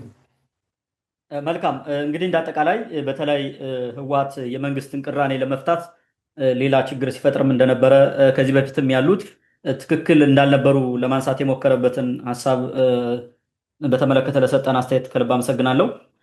ሌላው እዚህ ጋር የተነሳ እንደ ሀሳብ ጠቅላይ ሚኒስትር አብይ አህመድ በመደመር እሳቤ ህወሓት የፈጠረውን መከፋፈል በማስወገድ አገርን አንድ ለማድረግ ትልም ይዘው ተነስተዋል ይላል። እንግዲህ የዚህ አጠቃላይ ትንታኔ ዋናው ጭብጡ እዚህ ጋር ያለ ይህን ለማስተላለፍ የተፈለገ ይመስላል። እስካሁን ሲቀርቡ የነበሩ ወቀሳዎች በሙሉ ዙሮ እዚች ጋር ለማጠንጠን ያለመ ነው የሚመስለው። እንግዲህ እንደዚህ የሚል ሀሳብ አንስተዋል ማለት ነው። ምናልባት በዚህ ትንታኔ ለማንሳት የተፈለገው ሀሳብ ይሄ ነው ወይስ ሌላ ነው የሚለውንም አያይዘህ ታነሳዋለህ። እውነትስ የመደመር እሳቤ የሀገሪቱን ችግር ይፈታል ብለህ ታስባለህ? ምናልባት እስካሁን ያሉ ችግሮችን ከዘረዘሩ በኋላ ኃላፊነቱን ለሌላ ከሰጡ ወይም ደግሞ ኢትዮጵያ ውስጥ ያለውን ችግር አጠቃላይ ለህወሓትም በዙሪያው ላሉ ለሻዕቢያም ለግብፅም ለፋኖም ከሰጡ በኋላ በዚህ ሀሳብ ግን በመደመር መንግስት ይህን ችግር ለመፍታት አብይ አህመድ ሀሳብ ይዘው ተነስተዋል፣ ትልም ይዘዋል፣ እየሰሩበት ነው የሚል ሀሳብ ቀጥሎም ሌሎችን እናነሳለን። ይህን ሀሳብ አንስተዋልና እንዴት ታየዋለህ ይህን ጉዳይ? መልካም እንግዲህ እንዳልከው ይሄኛው ጥያቄ አሁን ይሄ ዋናው ይሄ ሁሉ ያቺ 17 ደቂቃ ዝግጅት መንደርደሪያው ያችን ለመንገር ነው። በቃ ዋናው ብልጽግና ነው ችን ሀገር የሚያድናት ማለት ነው። ለዛም በመደመር አካሄድ ነው ምንድነው የሚል ነው። ህብረ ብሔር ፌዴራሊዝም የሚለውን ህብረ ብሔር አንድነት አድርጉት። ሌላ የሚያነሱት የተዘባረቀ ነገር አለ። ይሄም ትንታኔ ያስፈልገዋል በደንብ ማለት ነው። ግን አጭር ነገር ለማድረግ የመደመር ሀሳብ ምንድን ነው የሚል ጥያቄ ብጠይቅ ማንም አይመልሰው። እንኳን እኔ አባል ነን ብለው እዛ ዋና ካድሪ የሆኑ ካቢኔ ውስጥ ያለው ራሱ ከላይ ያሉ አያውቁትም። ምንድነው መደመር? የት ጀምሮ የት ያልቃል? በየት ወጥቶ በየት ይሄዳል ብትል ምንም ነገር የለውም። በቃ መደመር በእነሱ ሀሳቤ እዚሁ ካለሁበት ብድግ ብዬ የሆነ ከተማ ሄጄ የሆነ የአትክልት ገበያ ሄጄ ሁሉንም አይነት አትክልት በቅርጫት ሰብስቤ አምጥቼ እሱን መመገብ ምናምን እንደዛ መስራት አይነት ነገር ነው። መደመር መጨፈላለቅ ነው ይመስለኛል። ሀሳቤው እንደዛ ነው። በመደመር ምናምን የሚሉት ሀሳብ የላችሁም፣ አይዲዮሎጂ የላችሁም እንዳንል አይዲዮሎጂ ያለን መደመር የሚባል ነው። አይዲዮሎጂውን ስትራክቸር መዋቅሩን ይንገሩን። አሳይተውን አያውቁም እኮ ብልጽግና የሚባለው ይሄ መደመር የሚሉትን አይዲዮሎጂ በእንትኑ አያሳዩንም። ስትራክቸሩን መዋቅሩን የት ጀምሮ የት እንደሚል ሜቶዶሎጂው ራሱ ምን እንደሆነ አይነግሩንም። ኮንሴፕቹዋል ፍሬምወርኩን ንገሩን ስንላቸው የሆነ ነገር አምጥተው ይለጥፉልሃል። የሆነ ነገር ማለት ነው። እንዲህ ነው እንጂ ሌላ ነገር የለውም። አሁን በመደመር መንግስት እይታ ምናምኖች የምኖች እያሉ በየገጠሩ ሁሉ ወጥተው ገበሬውን እንትን ይሉታል። ልክ ያደግም እንደዚህ አይነት ጃርገን እያመጣ ህዝብን ሲያደነቁር ነበር። ማይገባውም ማለት ነው። እንዲገባ አድርገው ከታች የሚሰራ ስራ ለገበሬው የሚመጥን ነገር ብቻ ከማድረግ ይልቅ ይህን እንዳለ ጃርገኑን ወስደ ያወሩታል ለህዝብ፣ ላልተማረው ህዝብ ማለት እንኳን ያልተማረው ፊደል የቆጠረውም ራሱ አያውቀውም። አሁን በዚህ ዘመን በደነቆር ነው ዘመን ራሱ ማለት ነው አይታወቅም ራሱ ማለት ነው። መደመር ለኢትዮጵያ ህብረ ብሔራዊት አገር ይበጃል ያለው ማን ነው? እንዴት አድርጎ ነው? ቅድም ያነሳው ታሪካዊ ዳራ አለን እኛ የመጣንበት ማለት ነው። እኛ ራሳችን በራሳችን አስተዳደር ነው የምንኖረው። የቻለው በኪንግደም ያልቻለው ደግሞ በፕሮቪንስ ነው ሲተዳደር የኖረው። ኢትዮጵያ በአንድ ወቅት 62 ኪንግደምስ ነበሯቸው። ብዙ ፕሮቪንሶች ደግሞ ነበሩ ኢንዲፔንደንት ማለት ነው። በሌላ ወቅት ደግሞ 49 በኋላ 41 እየሆነ እያነሰ መጥቷል። ይሄን እናውቃለን። ላይክ አሁን እንደው የተወሰኑትን ብናገር ፕሮቪንስ ኦፍ ሰሜን የሚባለው ሰሜን ነው። በቃ ፕሮቪንስ ነው። ኪንግደም ሆኖ አያውቅም። በአጋፋሪ የሚመራ ነው። ኪንግደም ኦፍ ይሄ ፕሮቪንስ ኦፍ ወገራ፣ ጸለምት፣ ፕሮቪንስ ኦፍ ጸገዴ፣ ፕሮቪንስ ኦፍ መዘጋ፣ ፕሮቪንስ ኦፍ ምንም እያሉ ነበሩ። እነዚህ በሙሉ ማለት ነው። ወልቃይት፣ ይሄ ሁሉ ፕሮቪንስ ነው የነበሩት። ግን በሌሎች ኪንግደሞች አይጨፈለቁም። ማንም ደግሞ ሊጨፍልቃችሁ ብሎ አይሞክራቸው። ከሆነ ጦርነት ይነሳል።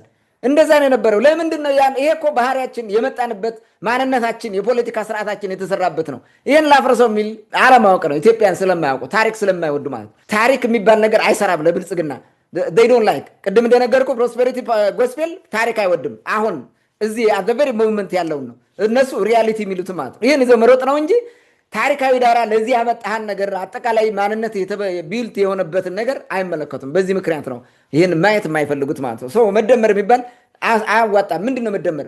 እንዴት ሆኖ አማራ ከኦሮሞ ጋር እንዴት ይደመራል? በስራ በማሳደግ ስቴጆች አሉ። አንዱ ኔሽን ስቴት ቢልድ ለማድረግ ስቴጅ አለው። መጀመሪያ የህዝቦች ጥያቄ መመለስ አለበት። እያንዳንዱ ህዝብ ራሱን በራሱ ማስተዳደር መቻል አለበት። ከዛ ቀጥለ ፖለቲካን ታስተካክላለ። ፖለቲካው ሲስተካከል ነው ያ ነገሮች የሚመጣው ማለት ነው። ወደ አንድነት ትመጣለ። ሳትወድ በግድ የኢትዮጵያ ህዝብ ራሽናል እንዲሆን ታደርገዋለ። ከዚህ ኢሞሽናል ሪሌሽንሽፕ ወጥቶ ራሽናል ኮስት ቤኔፊት አናሊሲስ ከገባ በኋላ ብሔር አይደለም ሃይማኖት ምናምን የሚባል ራሱ አይፈልግልህም። ያ ወደዛ የሚያስኬድ የእውቀት ደረጃ የራሽናሊቲ ደረጃ የለም። እየሰራን አይደለም። ዩኒቨርሲቲዎች በጎጥ በመንደር ተሰባስበው ነው የሚያደናቁራቸው። እንደዚህ እያደረጉ ያበላሻቸው ማለት ነው። ይህንን እናውቃለን። ይህን ሳታስተካከል እያንዳንዱ ህዝብ ያለውን ጥያቄ አፍኜ ቅማንት ማፈናዋለሁ ልለን አፍኜ ምናምን አንድ ኢትዮጵያ በሚል አጦዘዋለሁ። ለኃይለሥላሴም አልጠቀመው። ከ34 ዓመት በላይ አልቆየም። ብልጽግናም ከዚህ በላይ አይቆይም። ከገፋ 34 ዓመት ከቆየ ነው። እሱም ሊኖር አይችልም በፍጹም። ህዝቦች እንደዚህ አይነት ባህሪ የላቸውም።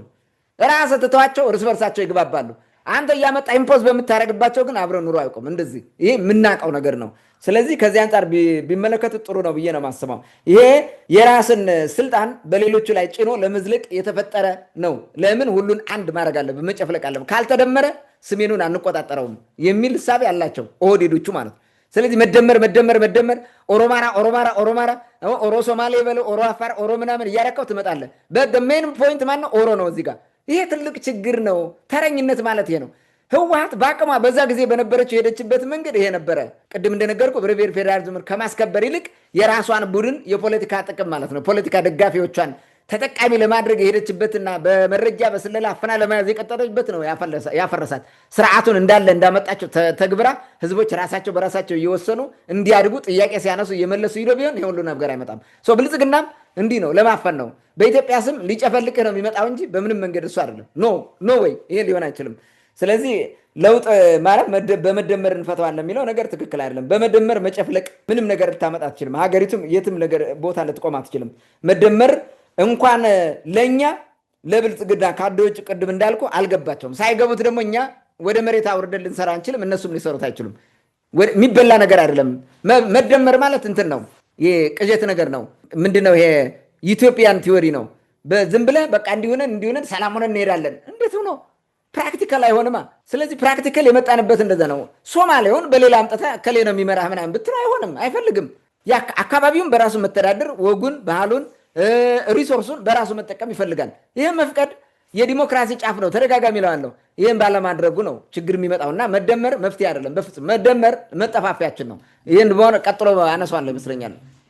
መልካም እንግዲህ አጠቃላይ ይህ ችግር የሚፈታው በመደመር እሳቤ እንደሆነ ተደርጎ በስፋት ተነስቷል። ይፈታል አይፈታም የምንለውን ከጅምሩ አንጻር ሲታይ የትም እንደማይደርስና ሌላ ችግርም ሊፈጥር እንደሚችል እያየ ነው ያለበት ሁኔታ ነው ያለው።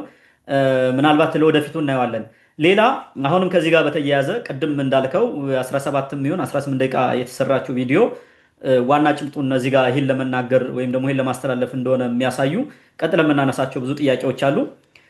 ሌላው በዚህ ጋር የተነሳው መደመር በኢትዮጵያዊ ማንነትና በዘውጌ ማንነት መካከል ያለውን ማንነት ለማስጠበቅ በለውጥ መንግስቱ እየተተገበረ ነው ይላል። ማለት በዚህ አገላለጽ መሰረት ኢትዮጵያዊ ያልሆነ ዞግ ወይም ብሔር አለ እንደማለት የሚወስዱት ሰዎች አሉ። ምናልባት ያንተ ሀሳብ በዚህ ጋር ምንድን ነው? ኢትዮጵያ ውስጥ ያለው ብሔር ወይም ዞግ ኢትዮጵያዊ አይደለም ወይ?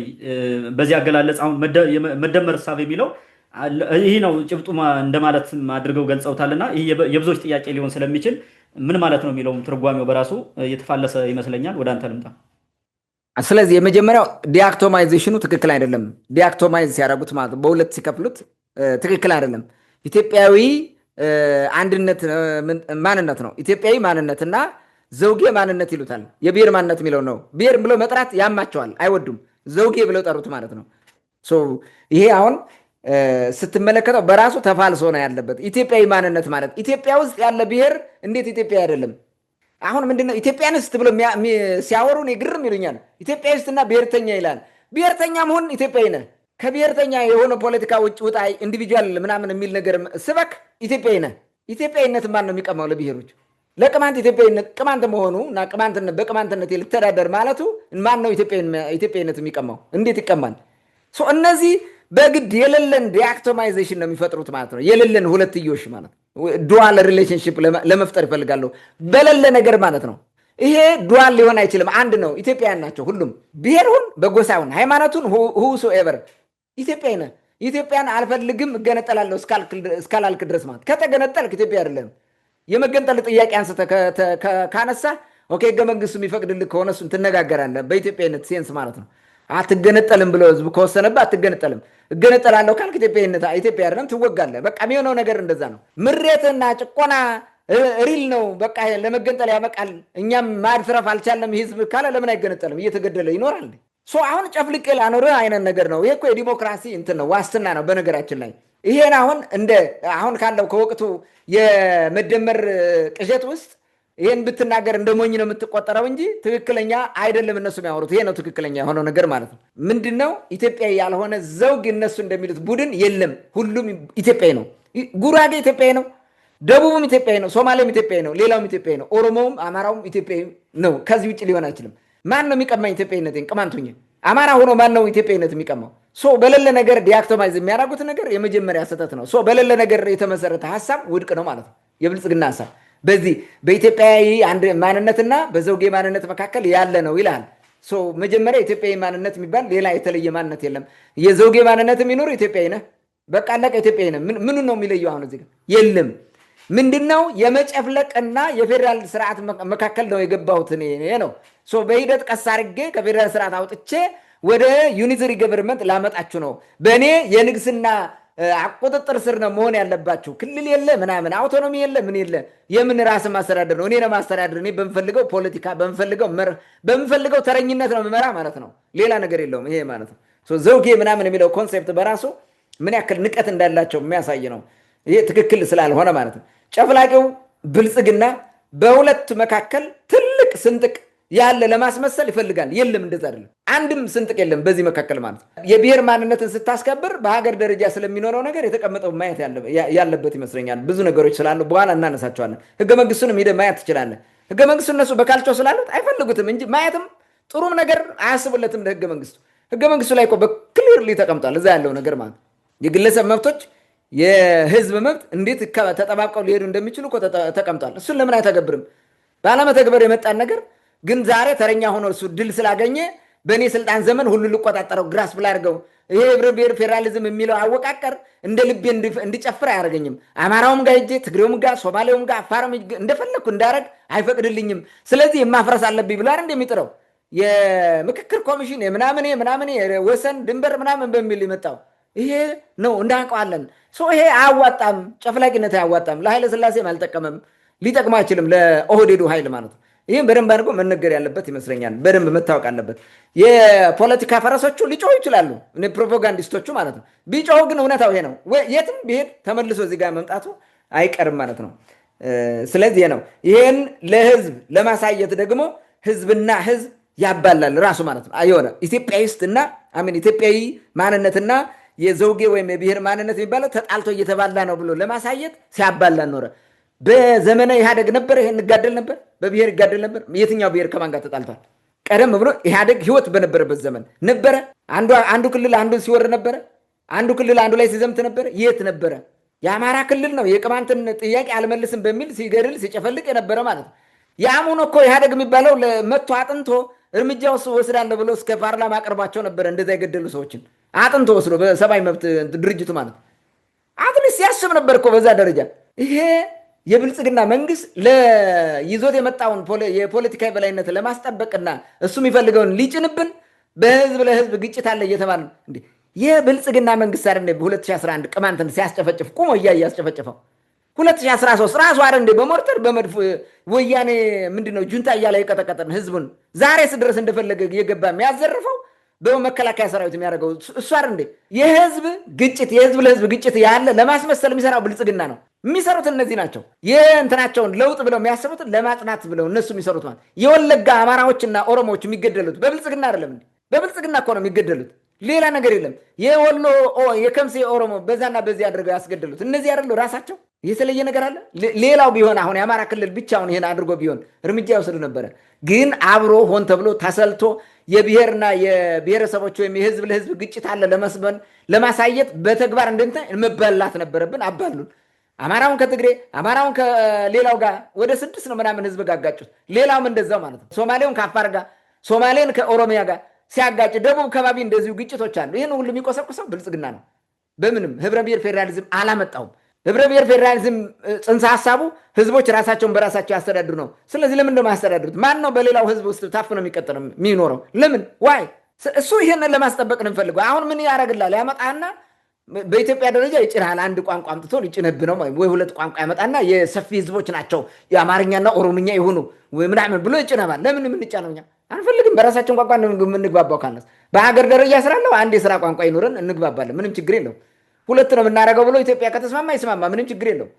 ግን የሆነ ነገርህን አምጥተህ ልትጭንብን ግን አትፎክርም ነው ትክክል ስላልሆነ ህዝቦች እኩል መሆን የሚቀራቸው ገና ማለት ነው። እኔ ሁሉም ህዝብ ራሱ በክልል ደረጃ መቋቋም ነበረበት። አንዱ ትልቅ አንዱ ትንሽ ተደርጎ ስለመጣ ነው የወያኔ እንትኑ ውድቀቱ አንደኛው ይሄ ነው።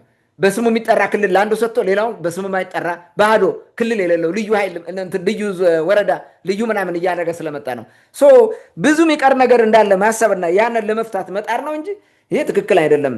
ከዛም እንግዲህ የህወሓት ስርዓት የወለደው ነው ይሄን ያመጣው ፌዴራሊዝሙ ነው የወለደልን እያሉ ያስተጋባል። ይኸው ዛሬ የሚያደርጉት ዘውጌ ምናምን እያለ የሚተች ነው። ምንም ዘውጌ የሚባል ነገር ያመጣው የለም። ብልጽግና ነው ለውጡ ነው ይዞት የመጣው። ይሄን ነገር በምንም መንገድ ሌላ ነገር ይዞት አልመጣም። ለውጡን ወደ እነሱ ወደሚፈልጉት ይዘውት ሄዱ ማለት ነው። ማኒፑሌት አደረጉት። በዚህ መንገድ አሁን መጥቶ ይሄንን ይነግረናል ማለት ነው። ብልጽግና እኔ ነኝ መፍትሄው ብሎ ነገረን ማለት ነው። በህብረ ብሔራዊ ፌዴራሊዝሙ ስርዓት መስተካከል ያለበት ነገር አንደኛ ይሄው አሁን ታክሞ የሚድን ነው የህብረ ብሔር ፌዴራሊዝም የሚባለው ማለት ነው። እነዚህ በዚህ ደረጃ ቢያጠዙትም አክመን እናድነዋለን። እንዴት ነው የሚታከመው? አንደኛ የፖለቲካ ፓርቲ እርባታው መቆም አለበት። ወሳኝ የሆኑ ሀገር አቀፍ ፓርቲዎች 2 ወይም 3 ፓርቲዎች ይኖሩናል። በአይዲዮሎጂ ላይ የተመሰረተ ፓርቲ ማለት ይሄ አሁንም ጀምረ ዝም ብለህ በየሰፈሩ ፓርቲ እንደፈለገ እሱ መቆም አለበት። አውራ ፓርቲ ምናምን የሚለው ይሄ ለጭፍለቃ ስለሆነ ማለት የመጀመሪያ ነው። ተፎካካሪ እንዳይኖርህ ነው ይህን እንደዛ የሚያደርጉት ማለት ነው። ሁለተኛ ፖለቲካ ርዕዮት መሆኑን መገንዘብና በርዕዮት ላይ ወይንም በአይዲዮሎጂ ላይ የተመሰረተ ፖለቲካ እንዲኖር በብሔር፣ በሃይማኖት፣ በመንደር፣ በጎሳ የሚለውን ነገር ታጠፋለህ። ይሄን ማምጣት ነው። ይሄ ሲሆን ይስተካከላል። ሌላው እውነተኛ ያልተማከለ የአስተዳደር ስርዓት መዘርጋት ነው። ያልተማከለ ማለት ምንድነው? እያንዳንዱ አውቶኖሚ ሆኖ በህገ መንግስቱ መሰረት ማለት ነው አውቶኖመስ ነው መስራት አለበት ማለት ነው። አለቀ። ይሄ ከሆነ ምን ችግር ይመጣል? አሁን እኮ ይኸውልህ ጽንፈኝነትን ይዞ ኦህዴድን ኦሮሞ ውስጥ አምጥቶ ደበቀው፣ ጽንፈኛ አደረገው ማለት ነው። ብአዴን አማራ ውስጥ መጥቶ ተደበቀ። ፖለቲካው ማለት ነው ፓርቲው አማራውን ጽንፈኛ ለማድረግ ሞከረ፣ በሌላው ላይ እንዲነሳ ማለት ነው። ለመስበክ ይመቻቸዋል እነሱ ለማጦዝ ማለት ነው። ብሔርተኛ ማለት ባህሌን፣ ወገን፣ ቋንቋዬን ላሳድግ ነው እንጂ የኔ የፖለቲካ ፓርቲ ይኑረኝ ማለት አይደለም።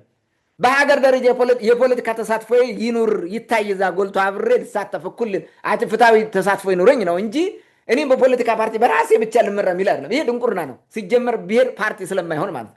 ይህን ካስተካከልከው ሌላው ይሳከላል። ያልተማከለ ፖለቲካ ያልተማከለ አስተዳደር በተማከለ ፖለቲካ እንዲመራ ካደረግነው ይህ ሁሉ ችግር ይፈርሳል ማለት ነው። ናሽናል ሌቭል ላይ ያሉ ኢንተረስቶቻችን እንዳናጣ፣ ብሔር ሌቭል ላይ ያሉ ኢንተረስቶችንም ሳናጣ አጣጥመን የምንሄድበት መንገድ ይሄ ነው። ዲስ ኢዝ ማይ ሜቶዶሎጂ።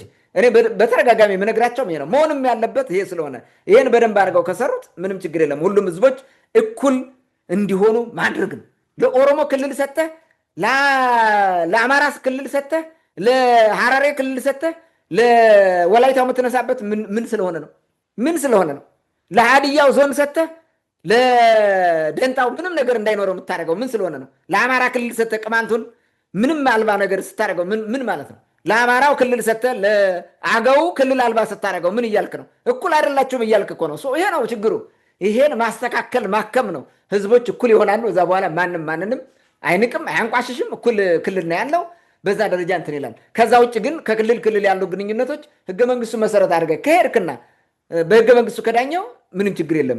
በዚህ መንገድ መስተካከል የሚችለውን ነው እነሱ የሚያጦዙት ማለት ነው። ዘውጌ ምናምን እያለ የሚያጣጥልህ እንድትጠላው ነው። እኛ አንጠላውም። ኔቨር ኤቨር በምንም መንገድ ዝም ብሎ ደመነፍስ የሆነ ሊጠላው ይችላል። ግን ይሄን ልንጠላው አልችልም። የችግሩን የወለደብን ብልጽግና እንጂ ያ የመንግስት አወቃቀር አይደለም። መልካም እንግዲህ ምናልባት እንደዚህ አይነት ትንታኔ የተሰጠው ህዝቡ ይህን የብሔር ማንነት የሚባለውን እንዲጠላው ምናምን ከሆነ አይጠላውም። ምክንያቱም የትኛውም ህዝብ የትኛውም ብሔር በማንነቱ ምክንያት ለዘመናት ወደ ስልጣን የመጣ ቡድን ሲጎዳው፣ ሲበቀለው፣ ሲጨፈጭፈው እንደኖረ ያውቃል። ይሄ ግልጽ ነው። ለምሳሌ የቅማንትን ህዝብ ገዢ መንግስት እንጂ አማራ ጨፍጭፎት አያውቅም። ስለዚህ ምናልባት ልጠላው የምችለው ከህዝብ ከህዝብ የሚያጋጭ ብሔርን ከብሔር የሚያጋጭ ከሆነ ነው። የማንነቱ የራሱ መገለጫ ከሆነ እርስ በርሱ ሊጋጭበት ሊፋጅበት አይችልም። መንግስት ግን ሲጠቀምበት ቆይቷል። ይሄ የታወቀ ነው። ሌላው ይህ በየመንደሩ የሚፈለፈለ የፖለቲካ ፓርቲ የምታውቀው ነው። ቢዝነስ በለው እዛ የተለየ ነገር የለውም። ሌላ በዚህ ጉዳይ የተነሳ ባለፈው ስርዓት ሆን ተብሎ እንዲኮሰምን የተደረገው ሀገራዊ ማንነት ግንባታ በገዢ ትርክት በጋራ ትልምና ራዕይ ለማስተሳሰር እየተሰራበት ይገኛል ብሏል። እንግዲህ ይህ ገዢ ትርክት የሚባል ነገር በተደጋጋሚ ይነሳል። ምናልባት ገዢ ትርክት ዝም ብሎ አንድ አይነት ወጥ የሆነ አንድ ቋንቋ፣ አንድ ሃይማኖት፣ አንድ ባህል ምናምን የሚለውን ነገር ለመመስረት ዝም ብሎ ከምንም ተነስቶ ትርክት ይፈጠራል ወይ የሚለውም ጥያቄ ምናልባት ግልጽ ስላልሆነ እዚህ ጋር ለእኔም ጭምር ቢብራራ ደስ ይለኛል። ለሀገራዊ ማንነት ግንባታስ ህገ መንግስቱ ስለ ሀገራዊ ማንነት ግንባታው ህገ መንግስቱ በራሱ ምንድን ነው የሚለው? ህገ መንግስቱ ላይ እኮ በግልጽ የተቀመጠ ያለ ነገር ይመስለኛል። እንግዲህ ገዢ ትርክት ማለት ምንድን ነው መሰረቱ? ብዙ ጊዜ ስለሚደጋገም ገዢ ትርክት እስከ መሬት ተነስቶ ምንም በሌለ እንትን ይፈጠራሉ የሚለውንም ጥያቄ ለተመልካቾቻችንም ለእኔም ጭምር ግልጽ ብታደርግልኝ ደስ ይለኛል። መቀጠል ትችላለን። ኢትዮጵያ ውስጥ ያልሰለጠኑ የፖለቲካ መሪዎች ወደ ስልጣን ሲመጡ እንዲህ አይነት ጃርገን በዛም በዚህም እየፈጠሩ እያወሩ ሲያደናቅሩ ይቆያሉ። ጊዜያቸው ሲደርስ ጥለው ይሄዳሉ፣ ያፋጁናል። እኛ ነን የምንቀረው፣ ህዝቡ ነው የሚቀረው። የኢትዮጵያ ህዝብ ፍዳው ነው ያለ በእንደዚህ አይነት ነገር ማለት ነው። ምንድነው እዚህ ጋር ከመጀመሪያው ለመነሳት ባለፈው ስርዓት ሆነ ተብሎ እንዲዳከም የተደረገው አገራዊ ማንነት፣ ቅድም እንዳልኩ አገራዊ ማንነትና ዘውጌ ማንነት ስላለው አገራዊ ማንነት ግንባታ በገዢ ትርክት በጋራ ትልምና ራዕይ ለማስተካከል እየተሰራበት ይገኛል ብሏል። ልብ በል እንግዲህ አሁን እዚህ ጋር መነሻው ምንድን ነው? ባለፈው ሆን ተብሎ የተዳከመው ሀገራዊ ማንነት የሚል ነገር ነው። ምኑ ነው የተዳከመው? እስቲ ህገ መንግስቱን አንቀጽ ፕሪአምብሉን እናንብበው። ምንድን ነው የሚለው? በእንግሊዝኛ ያለው መላ ዊ ኔሽንስ ናሽናሊቲስ ኤንድ ፒፕልስ ኦፍ ኢትዮጵያ ይላል። እኛ የኢትዮጵያ ብሔር ብሔረሰቦችና ህዝቦች ይላል። ኤምፋሳይዚንግ ኮሚትመንት ቱ ቢልድ ፖለቲካል ኮሚኒቲ ቤዝድ ኦን ሩልስ ኦፍ ሎው ሰልፍ ዲተርሚኔሽን ኤንድ ኢኳሊቲ። አንድ የፖለቲካ ማህበረሰብ እንገነባለን። በምን አለ? በምን ተመስርተን ይላል? በሩል ኦፍ ሎው በህግ የበላይነት አለን። አንድ ሰልፍ ዲተርሚኔሽን ራስን በራስ መወሰን። ስለ ቅማንቱ ነው መወሰን ያለበት። እዛ አካባቢ ማንም መጥቶ አውቅልሃለሁ ምናምን የለም። ሪሶርሱን ምኑን መጠቀም ያለበት እሱ ነው። በቋንቋ ይጠቀማለሁ ካለ ቅማንቱ በቋንቋ ይጠቀም፣ በአማርኛ ነው ምናምን ሊለው ማንም አይገባም ማለት ነው። በቃ ይሄን ነው ራስን በራስ ማስተዳደር። ይሄ ነው ቅድም ስለው የነበረው ከታሪካችን ጋር የተገናኘ ያልኩት ይሄ ነው። ሌላው ቀጥሎ ኢኳሊቲ ይላል፣ እኩልነት። በእነዚህ ተመስርተን አንድ የፖለቲካ ማህበረሰብ እንመሰርታለን ነው የሚለው። ሌላ ነገር አለው እንዴ? ይሄ ምንድነው ችግር የሚፈጥርባቸው? ይሄ ነው ከፕሪያምብሉ ላይ ጥላቻ ተጽፏል የሚሉት ነገር አላቸው። ሂስቶሪካሊ ኢንጀስቲስ ነበር የሚል ተጽፏል። ከዚህ ቀጥሎ ሂስቶሪካል ኢንጀስቲስ ማለት ታሪካዊ ኢፍትሐዊነት ነበረ። የስ ነበረ አልነበረም ብሎ ይከራከራል እንዴ? አልነበረም ነው። ይሄ ሂስቶሪካል ኢንጀስቲስ አለ ማለት ምን ማለት ነው የሚለውን ነገር ላምራራው። ላይ ያለውን እንግዲህ ይኸውልህ፣ በህብረ ብሔራዊ ፌዴራሊዝም ስርዓቱ ሆን ተብሎ እንዲዳከም የተደረገ ሀገራዊ ማንነት የለም፣ አልነበረም። ፕሪያምብሉ የሚያሳየን አንድ የፖለቲካ ማህበረሰብ መፍጠር ነው። በሂደት ምን ይሆናል? ወደ ኔሽን ስቴት ቢልድ እያረከው እንድትመጣ የሚያደርግህ ነገር ነው። መነሻ ሊሆን የሚችል ነገር ነው የቀረበው። ከዛ ውጭ ግን ሀገር በማፍረስ ደረጃ የሆነ ነገር የሄደበት ነገር የለም። እነሱ አሁን ሀገር እንደፈረሰ ሀገራዊ አንድነት እንደሌለ ምናምን እንዳልነበር አድርገው የሚያወሩት እነሱ ከመጡ በኋላ የፈጠሩትን ነገር ነው። ሆን ብለው የፈጠሩትን ነው ለፖለቲካ ቁማራቸው የሚያወሩን ስለሆነ ማለት ነው እንጂ እንዲህ አይነት ነገር የለም። ሀገራዊ ጨቋኝ ስርዓት ነው የነበረው እንጂ የሆነ ህዝብ እንደ ህዝብ ማንንም አልጨቆነም። እንደዛ የሚልም ነገር የለም ማለት ነው። ይሄንን ማየት አስፈልጋል። እንግዲህ ቅድም እንዳልኩ ሂስቶሪካል ኢንጀስቲስ አለ ብሎ ፕሪያምብሉ ጽፏል ነበረ። አማራን ነው ይሄን ጨቋኝ ያለው። ታሪካዊ ኢፍትሐዊነት ነበረ የሚለው አማራው ሲጨቆን ነበረ የሚል ትርክት አለ የሚል እንዲያውም በኋላ አነሳዋለሁ። ከዚህ ቀጥሎ ደግሞ የሚነሳው እንትና ሁሉ የሚሉት አለ። ለ50 ዓመታት ያክል አማራውን በጨቋኝና የጨቋኝ ተላላኪ በመሆን ይፈርጁታል ምናምን የሚል አለ። ይሄ ሆን ተብሎ የአማራ ልሂቃን ሁሉንም ህዝብ ጨፍልቆ አንድ አድርገው እንደ ኃይለ ሥላሴ መሄድ ስለሚፈልጉ አይሳካላቸውም። ስለዚህ የግዴታ ይሄንን ትርክት ማራገብ አለብህ። አማራ እንዲህ ተብሏል፣ አማራው እነሱ ጋር እንዲሆን ማለት ነው የሚሰሩት። ይሄ ነው በቃ እድሉን አግኝተው ለማፍረስ ነው የሚታገሉት ማለት ነው። ይሄ ትክክል አይደለም። አማራ ጨቋኝ አድርጓል ይላል ይሄ የሚያነሱት ማለት ነው። አማራን ጨቋኝ አድርጓል። ለመሆኑ እስከ 19ኛው መቶ ክፍለ ዘመን በአማራ ስም የነበረ ግዛት ነበረ ወይ? አንድ ወጥ ግዛት ነበረ? ቅድም እኮ አንስቼዋለሁ። የትኛው ነው አሁን አማራ የሚባለው? በየትኛው ነው? መቼ ነው እንዴ? 1977 እኮ ነው አማራ የሚል እንደ ህዝብ የተቆጠረው ሲጀምር ማለት ነው። ከዛ በፊት አማራ ሃይማኖት ምናምን በሚል ነገር ነው የሚታወቀው እንጂ በምን ይታወቃል? እንዴት ነው ከበፊት አንድ ሆኖ ወጥ ሆኖ የራሱ ግዛት መስርቶ በአንድ ትልቅ ግዛት ያልኖረን ህዝብ ጨቋኝ ነበረ ምናምን ብለህ ልታሳምነው የምትሞክረው? ዛሬ መተህ የትኛው? ጎጃሜው ዘ ኪንግደም ኦፍ ጎጃም ነው የነበረው። ዳሞቴው እንደዛ ነው። የአገው ምድሩ ዘ ኪንግደም ኦፍ አይ ቲንክ ፕሮቪንስ ይመስለኛል እንደዛ ነው የነበረው። ደንቢያው ደንቢያ ነው። በጌ ምድርም ራሱ ነው። አማራ ነኝ ብለህ ቃል በዛ ዘመን የሌለን ነገር ለምንድን ነው የሚያመጡት? ሳይኖር እንዴት ነው አሁን የሰለሞን ስርወ መንግስት የመጣው? እኮ እነዚህ የቀደሙ ህዝቦች በተለያየ ኪንግደምስ የነበሩትን በሂደት መጨፍለቅ ነው። መጨረሻው በ19ኛው መቶ ክፍለ ዘመን በኋላ የመጣ ነገር ነው። ወደ አንድ እየጨፈለቁ የመጡት ማለት ነው። ይሄን ነገር ስትመለከተው አማራ ጨፍላቂ ነው፣ አማራ ገዢ ነው ምናምን፣ ይሄ ምንድነው ሌሎችን ጨፍልቋል የሚል ነገር ምንድን ነው የተጠቀመው አማራ ህዝብ? የት? ይሄን የሚያጦዙት እነዚህ ራሳቸው ናቸው። ይሄ አሁን አንድ አማራ የሚባል ህዝብ ባልነበረበት አማራ ጨፍላቂ ነበረ ብሎ ያትታል። አማራውን ነው እንደሚያደርጉት ምናምን። በአማራ ስም የሚነግድ ገዢ መደብ ነበረ። ይሄ የሚታወቅ እኮ ነው። ግን የአማራ ህዝብ ተጠቅሟል እንትን ብሏል የሚል ነገር አይደለም፣ አያሳይም። ያ ማለት ነው ፖለቲከኞች በግድ ጨቋኝ ለማስባል አማራውን ያወራሉ። የአማራ ልሂቃ እንደዚህ ነው። አማራው ጨቋኝ ተብሏል፣ ጨቋኝ ተብልሃል ብለህ ማሳመን አለብህ። ዲስ ኢዝ ፕሮፓጋንዳ። የትኛው አማራ ነው የጨቆነ? የገዢ መደብ ውስጥ የገባ አማራውም ኦሮሞውም ጨቁናል አብረው። እነ ጎበና ዳንጨም ጨቁናል አብረው። ሌላውም ከጉምዝም የመጣ አብረው ጨቋኝ ነበረ እኮ ጉምዝም የሚጨቁንለት። ሌላው ምን ይህ ምን የሚታወቅ እኮ ነው። ገዢ መደቡ ለአማራ ብቻ የሚሰጥም አልነበረም። ግን ምንድነው መሰለ አማራውን ማኒፑሌት ለማድረግ እነሱ በፈለጉት መንገድ ለመውሰድ እንዲያሉ የጥላቻ ነገር ሁሉ ይሰብኩታል።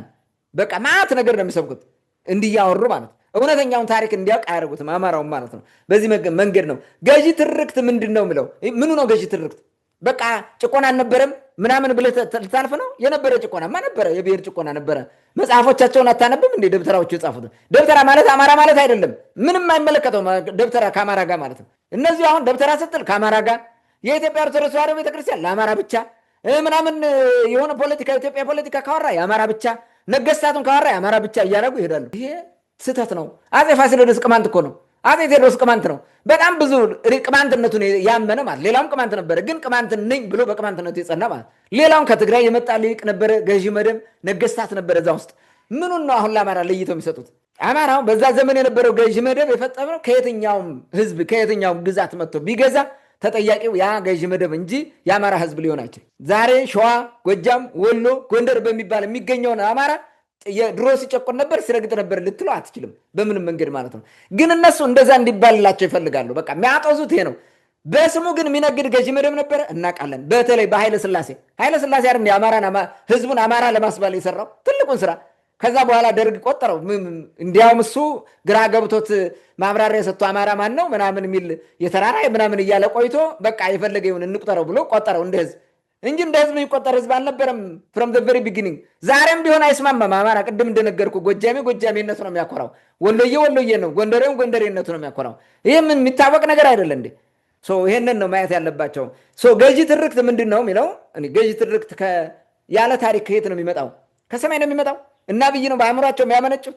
እነ ዳንኤል ክብረት ቁጭ ብለው ነው የሚፈጥሩልን ገዢ ትርክት። ይሄ እኮ ነው ዳንኤል ክብረት። እሱ በፈለገው ጊዜ ይወጣል። ግራኝ መሐመድን ወይም ሙስሊሙን ሲያዋርድ ሲሳደብ ነበረ በስብከት ድሮ። አሁን ተመልሶ ግራኝ መሐመድን ወርቅ አድርጎ ያቀርብልሃል። ገዢ ትርክት ማለት እንዲህ ነው። በታሪክ ላይ ተመስርቷል አልተመሰረተም ነው። ስብከት ማለት ነው፣ ሌላ ነገር የለውም። ገዢ ትርክት የሚባለው የሆነ ነገር አንጥተህ በቃ እንዲህ ብለን በዚህ እንስማማ በቃ አለቀ። ታሪክ እየተቃወሰም እዛ ጋር የማይገናኝም ይሁን ታመጣዋለህ ማለት ነው። ይሄ ቅዠት ነው። ገዢ ቅዠት ማለት ነው። ትርክት ምንድን ነው ሲጀመር? ከምንድን ነው የሚመጣው ትርክት? ትርክት ዝም ብሎ ፈጥረህ ልተርከው ትችላለህ? ታሪካዊ እውነታ ሊኖሩት ይገባል። ሂስቶሪካል ኤቪደንስ ሊኖር ይገባል። ኢትዮጵያ ታሪኳን ነው ማሳደግ ያለባት ማለት ነው። ህዝብን ለይቶ እየገደለ ራሱ ህዝቡን ለይቶ እየገደለ እኮ ነው። ህዝቦችን ነጥሎ እያፈነ አንዱን አንዱ እያፈነ ማለት ነው። ቅማንትን ሌላው እንዲገል እያደረገ እየፈቀደ የኦህዴድን የበላይነት ለማምጣት እየሰራ በጥላቻ ላይ የተመሰረተ ፖለቲካ እየሰበከን ገዢ ትርክት የሚል ከየት ይመጣል? እንዲያው ዝም ብለን በገዢ ትርክት በሚመጣው አንድ እንሁን ዝም ብለን ተጨፋላልቀን ብትል እንኳን ማለት ነው ህዝቦች ተከባብረው ገዢ ትርክቱ በኢትዮጵያ ኬዝ የኢትዮጵያ ህዝቦች ተከባብረው የሚያጸኗት አንዲት ሀገር እንድትኖር ነው። ሌላ ነገር የለም። የዛ ገዢ ትርክት ደግሞ መሆን ያለበት ህገ መንግስት ፕሪያምብል ላይ ያለው ነው። ቅድም እንዳልኩት ማለት እርሱን ነው ተቀብለ መቀጠል ያለበት። ከዛ ውጭ ግን የሌላው ህዝብ መለወጥና በቋንቋ መናገር ማደግ ማንነቱን ማስጠበቅ የኔ ሞት ነው ብሎ የሚያስብ ኢትዮጵያዊ ካለ ደንቆሮ ነው። ይሄ ነው ሀገር የሚያፈርሰው። ቅማንት ከተነሳ እኛ እንጠፋለን ብሎ የሚያስበው ነው ደንቆሮ ማለት ነው። ይሄ ልሂቅ ነው ደንቆሮ የሚባለው። ሌላውም እንደዛው ነው። እነዚህ ሰላም ከሆኑ እኔ በስልጣኔ አይጸናልኝም፣ እነዚህ ማባላት ማናከስ አለብን እያለ ይሄ ደንቆሮ ነው።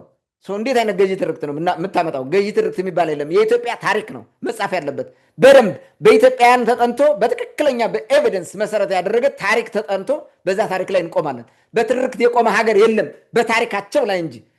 የታሪክ ስምምነት እንዲኖር ነው መሰራት ያለበት የሚል ነገር ነው ማስተላለፍ የምፈልገው። ለኢትዮጵያ የሚያስፈልጋት የብልጽግና አዲስ ቅቅል የሆነ ገዢ ትርክት ሳይሆን እውነተኛ ታሪክ ነው። በዛ እውነተኛ ታሪክ ላይ የተመሰረተ ነው። ትርክት ከሆነ ግን ልቦለድም ትርክት ይሆናል ማለት ነው። እንደ ሰለሞናዊነት አይነት ፍላጎት ያለ ስለሚሆን ያጠፋን። ሰለሞናዊነት የሚባለው ከእስራኤል መጣን ምናምን የሚለው ገዢ ትርክት እሱ ነው። ለሰለሞናዊ ስርወ መንግስት ይህን የፈጠሩት ነው። ብልጽግናም ይሄን ማምጣት የሚፈልገው አንፈልግም። እኛ እንደዛ ታሪካችን ይጠና፣ በታሪካችን ላይ እንቁም። ሁሉም የጋራ ታሪካችን የተካተተበት ታሪክ ይኖረን። በዛ ታሪክ ላይ አንድ ሁነን ኢትዮጵያን ወደፊት እናራምዳታለን። ታንኪዩ። መልካም እንግዲህ አሁን ብልጽግና በሚለው መሰረት ገዢ ትርክት ለመፍጠር መስዋዕት የሚሆን ባህል፣ መስዋዕት የሚሆን ቋንቋ፣ ሃይማኖት፣ የተለያየ ማህበራዊ እሴት ይኖራል ማለት ነው። ስለዚህ ከገዢ ትርክት ይልቅ ገዢ የሆኑ ታሪኮቻችን ላይ ብንሰራ የሚለው ሀሳብ እኔም ያስማማኛል። ሌላው በዚህ ትንታኔ የተነሳው የብልጽግና መንግስት የኢትዮጵያን የግዛት አንድነት የማስጠበቅ በአባይና ቀይ ባህር ላይ ብሔራዊ ጥቅሞችን የማስጠበቅ ስራ እየተሰራ ነው የሚል ሀሳብ አንስተዋል። እንግዲህ እውነት ይህ ማለት በዚህ ትንታኔ ላይ የተነሳው ፕሮፓጋንዳ መሬት ላይ ሲታይ ምን ያክል እውነት ነው የሚለውን ማንሳት ያለብን ይመስለኛል። የቀይ ባህር ጉዳይ በማህበራዊ ሚዲያ በተለያዩ እንትኖችም እየተሰራበት ነው። እኛም የምንፈልገው ጉዳይ ነው። ግን እነሱ ብልጽግና በሚለው መንገድ በጦርነት ምናምን ሳይሆን ህግ በአግባቡ በሚገባው አግባብ በሚፈቀደው አግባብ በዛ እንደሆነ በተደጋጋሚ አንስተናል። ሌላው በአባይ ጉዳይም ያነሱት ነገር አለ። ክሬዲቱን እውነት ብልጽግና ብቻ ነው መውሰድ ያለበት ስለ አባይ የሚለውንም ማንሳት አለብን። ምክንያቱም አሁን ግድቡ እንዲጠናቀቅ አድርጓል ተባለ እንጂ ተርባይንም ቀንሷል እኮ እየተባለ ሲከሰስ ነበረ። ሌላው ቅድም ያነሳው ከዚህ ከሀገራዊ የግዛት አንድነት ጋር በተያያዘ ደቡብ ሱዳን አሁን ጋምቤላ ውስጥ በዚህ ሰዓት ምን እያደረገ ነው የሚለው የደቡብ ሱዳን ታጣቂ እሱም መነሳት አለበት። ሱዳን በራሱ በመተማ በሁመራ በተለያየ አቅጣጫ ምን እያደረገ ነው? ጅቡቲ በአቅሟ ዛሬ ከመቶ ምናምን ዓመት በፊት የኢትዮጵያ አካል የነበረ ሀገር ምን እየሰራ ነው የሚለውን ኬንያ ራሱ ከኢትዮጵያ ጋር ሰላማዊ ግንኙነት አለው የሚባለው በሞያሌ በኩል ምንድን ነው በባለፈው ሲደረግ የነበረው እሱንም ማንሳት አለብን። ሶማሊያስ ምንድን ነው ከኢትዮጵያ ጋር ያለው ግንኙነት የሚለውን ይህን እንዳጠቃላይ ይህን ሀሳብ ጨመቅ አድርገህ ቅድም በተወሰነ መንገድ ስላነሳው በዚህ ጉዳይ ምን ትላለህ የሚለውን ጥያቄ ወደ አንተ ልምጣ። እንግዲህ ሀገራዊ ምንድን ነው የግዛት አንድነት የውስጥ ሰላም ሲኖር ብቻ ነው የሚጠበቀው። ስለዚህ አሁን ዙሪያው በተለያየ መንገድ የግዛት አንድነት እንዲዛባ ስራ ይሰራል። የትኛውም ቦታ ማለት ነው። በሶማሊያ በኩል ብትሄድም አሁን በጠቀስከ አካባቢ ብትሄድ ሻዕቢያውም ሁሉም እንደዛ ያደርጋል፣ ይቦረቡራል። ለምን? ውስጥን አላስከበርክማ፣ አንድነትን ኢንተግሬት አላረክም። የውስጥን ኃይል ማለት በታትነ ለስልጣን ስትስገበገብ ውስጥን ባዶ አረከው። ውስጥ ባዶ ከሆነ ውጭ እንዴት አድርገህ ትከላከላለህ? በዚህ መንገድ ነው የመጣው። ይህንን ባጭሩ በዚህ ልመልስ። ይሄም እንግዲህ ይሄ አሁን የአባይንም የምናንም ይሄ የብሔራዊ ጥቅም በእነዚህ ዙሪያ እና ይሄ የግዛት አንድነት የሚለው ወሬ ይህም ያው ፕሮፓጋንዳ ነው። እንግዲህ ባለፈ ትክክለኛ ማለት ከፕሮፓጋንዳ ባለፈ ትክክለኛ መንገድ የሚያመለክት ለውጥ ሊያመጣ የሚችል ነገር አይደለም። ዝም ብሎ ነው የሚያወሩት ማለት ነው። ግዛታዊ አንድነታችን የተናጋው በዘመነ ብልጽግና ነው። ከዛ በፊት እንደዛ ተደፍረን አናቅ። ማንም ኮስማና አገር ራሱ በዚህ ደረጃ አይደፍረንም ነበር። የምንደፈረው በዚህ ነው። ዛሬ እርስ በርሱ እየተባላ ማለት ነው። በጉልበት መንገድ የሄዱት ማለት ነው። አገሪቱን ውስጥ ለውስጥ ያፈረሱት ማለት ነው። ሻዕቢያን ጋበዙ። የውጭ ሀገራትን ጣልቃ ገብነትን ጎትተው ያመጡት ራሳቸው ናቸው። በቃ የግዛት አንድነትን አፈረሱልን። እንደዛ አድርገህ ማለት ነው። ራሱ ነው እኔ ብልጽግና ነው በቃ ባለማወቅ ፖለቲካ በመዶሻ ራሱ ሀገሪቱን እንትን እያላት ያለ እየከተከታት ያለ ማለት ነው። ሽብልቅ አግብቶ ራሱ ሀገሪቱን እንትን እየቀጠቀጠ ያለው እኔ ብልጽግና ነው የምለው። መጀመሪያ ብልጽግና እውነተኛ ለሀገሪቱ የሚያስብ ከሆነ ለምንድን ነው ወደ ሰላም የመጣው? ራሱ በቃ በሰላም ምንድን ነው የሚፈልጉት? በሽምግልና ና እጅ ስጥ ና ግባ ካልሆነ በስተቀር በድርድር ምንድን ነው የሚያስፈልገው? ብልም እውነተኛ ብሔራዊ እርቅ ለምን አይመጣም? ሲጀምር ማለት ብሔራዊ እርቅ የሚባል ነገር እኮ አይፈልግም ብልጽግና። በምክክር ኮሚሽን ስም ሌላ ነገር ነው ማድረግ የሚፈልገው፣ ህገ መንግስት መናድ፣ ህብረ ብሔር ፌዴራሊዝም ማጥፋት ምናምን ነው እንጂ ብሔራዊ እርቅ የሚባል ነገር የለም እኮ እዚህ ውስጥ። ገለልተኛ በሆነ አካል እኮ ምንም የሚካሄድ ነገር የለም። ይሄ ትክክል ስላልሆነ መታረም ያለበት ይመስለኛል። ብልጽግና ማየት ያለበት ይህን ነው፣ የግዛት አንድነታቸውን በዚያ አጥፍቶ ማለት ነው። ሌላው ቀይ ባህር ያስፈልገናል። የስ ያስፈልገናል። ስህተት ነው ከዚህ በፊት የሄደው የስ ስህተት ነው። ምንም በዚህ ድርድር የለንም። ነገር ግን የሚመጣው ብልጽግና ኢት ኢዝ ኖት ኢን ዘ ዌይ ዘይ አር ፕሌይንግ እነሱ እያደረጉት ያሉ ባሉ መንገድ አይደለም። በብጥብጥ አይመጣም፣ በምንም አይደለም። በላቀ በሰለጠነ ዲፕሎማሲ መጀመሪያ ራስን ሰላም አድርግ። ውስጥን ሰላም ሳታደርግ እዛ ማዶ ጦርነት ትቀሰቅሳለህ እንዴ? ኦኬ፣ በዲፕሎማሲ ታገሉ። ባለፈው ታዬ አጽቀሥላሴ ፕሬዚዳንት ሂደው የሆነ ነገር አድርገዋል በተባበሩት መንግስታት። እሱን ነው የምንፈልገው። እንደዛ ታገል። የተለያዩ ሀገራትን አሳምን፣ ከጎን እንዲቆሙ አድርግ፣ የባህር በር እንዲኖረን ማለት ነው። ይሄ ስራ መሰራት አለበት። የስ ከዛ ውጭ ግን እንደ በጦርነት አይነት ነገር ወደዚህ ወደ ጉልበት ምናምን በሚሄድ ኤርትራን በማንቋሸሽ በማጣጣል በማዋረድ ምናምን የሚመጣ ነገር የለም። አክብረ ኤርትራን አክብረህ ሀገር እኮ አድርጋል ኦልሬዲ ሁናለች። ምንም ነገር የለው። ዓለም አቀፍ እውቅና ያለው ያንን አክብረህ በመወያየት ነው። እንደዛ ሲሆን ለውጥ ይመጣል ብዬ አስባለሁ። ዓለም አቀፍ ጫና በማሳደር ለውጥ ይመጣል። እኔ በዛ ቢሰሩ ጥሩ ነው ብዬ ነው የማስበው። ታንኪዩ። መልካም። ሌላ ወደ ሌሎች ሀሳቦች ማለት ብልጽግና የሚለውን ሀሳብ ጨርሰነዋል ማለት ይቻላል። በእርግጥ ይህም ከብልጽግና ጋር የሚያያዝ ነው። አማራ ክልል ላይ ያለ ሌላ እንትን ስለሆነ አጀንዳም ስለሆነ የአማራ ሕዝብ ቅድም በተወሰነ መልኩ ስላነሳው የአማራ ሕዝብ ባለፉት 50 ዓመታት ጨቋኝና የጨቋኝ መንግስት ራዕይ አስፈጻሚ ተደርጎ ተወስዷል ብለው አቶ አረጋ ከበደ ተናግረዋል። የክልሉ ፕሬዝዳንት የአማራ ሕዝብ ላለፉት 50 ዓመታት ጨቋኝና የጨቋኝ ስርዓት አስፈጻሚ ተደርጎ ተወስዷል የሚል ሀሳብ አንስተዋል። ይህ እንዲሆን ያደረገው ማን ነው? ማለት የአማራ ሕዝብ የጨቋኝ ስራ አስፈጻሚ አይነት ወይም ደግሞ የጨቋኙ ስርዓት እንዲቀጥል ለማድረግ የተጠቀመበት ማን ነው? ራሳቸውን የተጠቀሙበት ነው ወይስ ይህ ህዝብ እውነትም የጨቋኝ ስርዓት አስፈጻሚ ነው የሚለውን ሀሳብ ከዚህ ጋር ለይተን ማንሳት ያለብን ይመስለኛል። ምናልባት ብዙ ጊዜ እነሱ ህዝቡን ከገሩት የስነልቦና መዋቅር አንጻር ከሄደው ከመጣው መንግስት ጋር እንደ ህዝብ ሲንቀሳቀስ ታያለ። ለምሳሌ ብልጽግና ወደ ስልጣን ሲመጣ 1100 ሜትር ነው ባንዲራ ጎትቶ ህዝቡ ነው ወጥቶ የተቀበለው። ይህ እንዲሆንስ ያደረገው ማን ነው? ከሆነ ህዝቡ የጨቋኝ ስርዓት አስቀጣይ ከሆነ ይህ ህዝቡን ስለልቦናው በዚህ መንገድ የቀረጸው ማን ነው የሚለውን ሀሳብ አያይዘህ ማንሳት ትችላለህ፣ መቀጠል ትችላለህ። የአማራ ክልል ብልጽግና ወይም ብአዴን የምትለውን በለው ከዛ በላይ እንትን የሚሉት እነርሱ ራሱ ህብረተሰቡን የሚቀሰቅሱበት መንገድ እኮ ነው። ትልቅ ነበር ትልቅ እንሆናለን፣ ንጉስ ነበር ንጉስ እንሆናለን ምናምን እያሉ የሚሰብኩት ለህዝቡ እንትን እኮ ነው፣ እንዲላበሰው ማለት ነው። ጨቋኝ ነኝ ነበርኩ ብሎ እንዲላበሰው ሁሉ አይነት ነገር። ከዛ ጨቋኝ ነበርኩ ብሎ ከተላበሰው በኋላ ሳይኮሎጂካሊ ምን ይሆናል?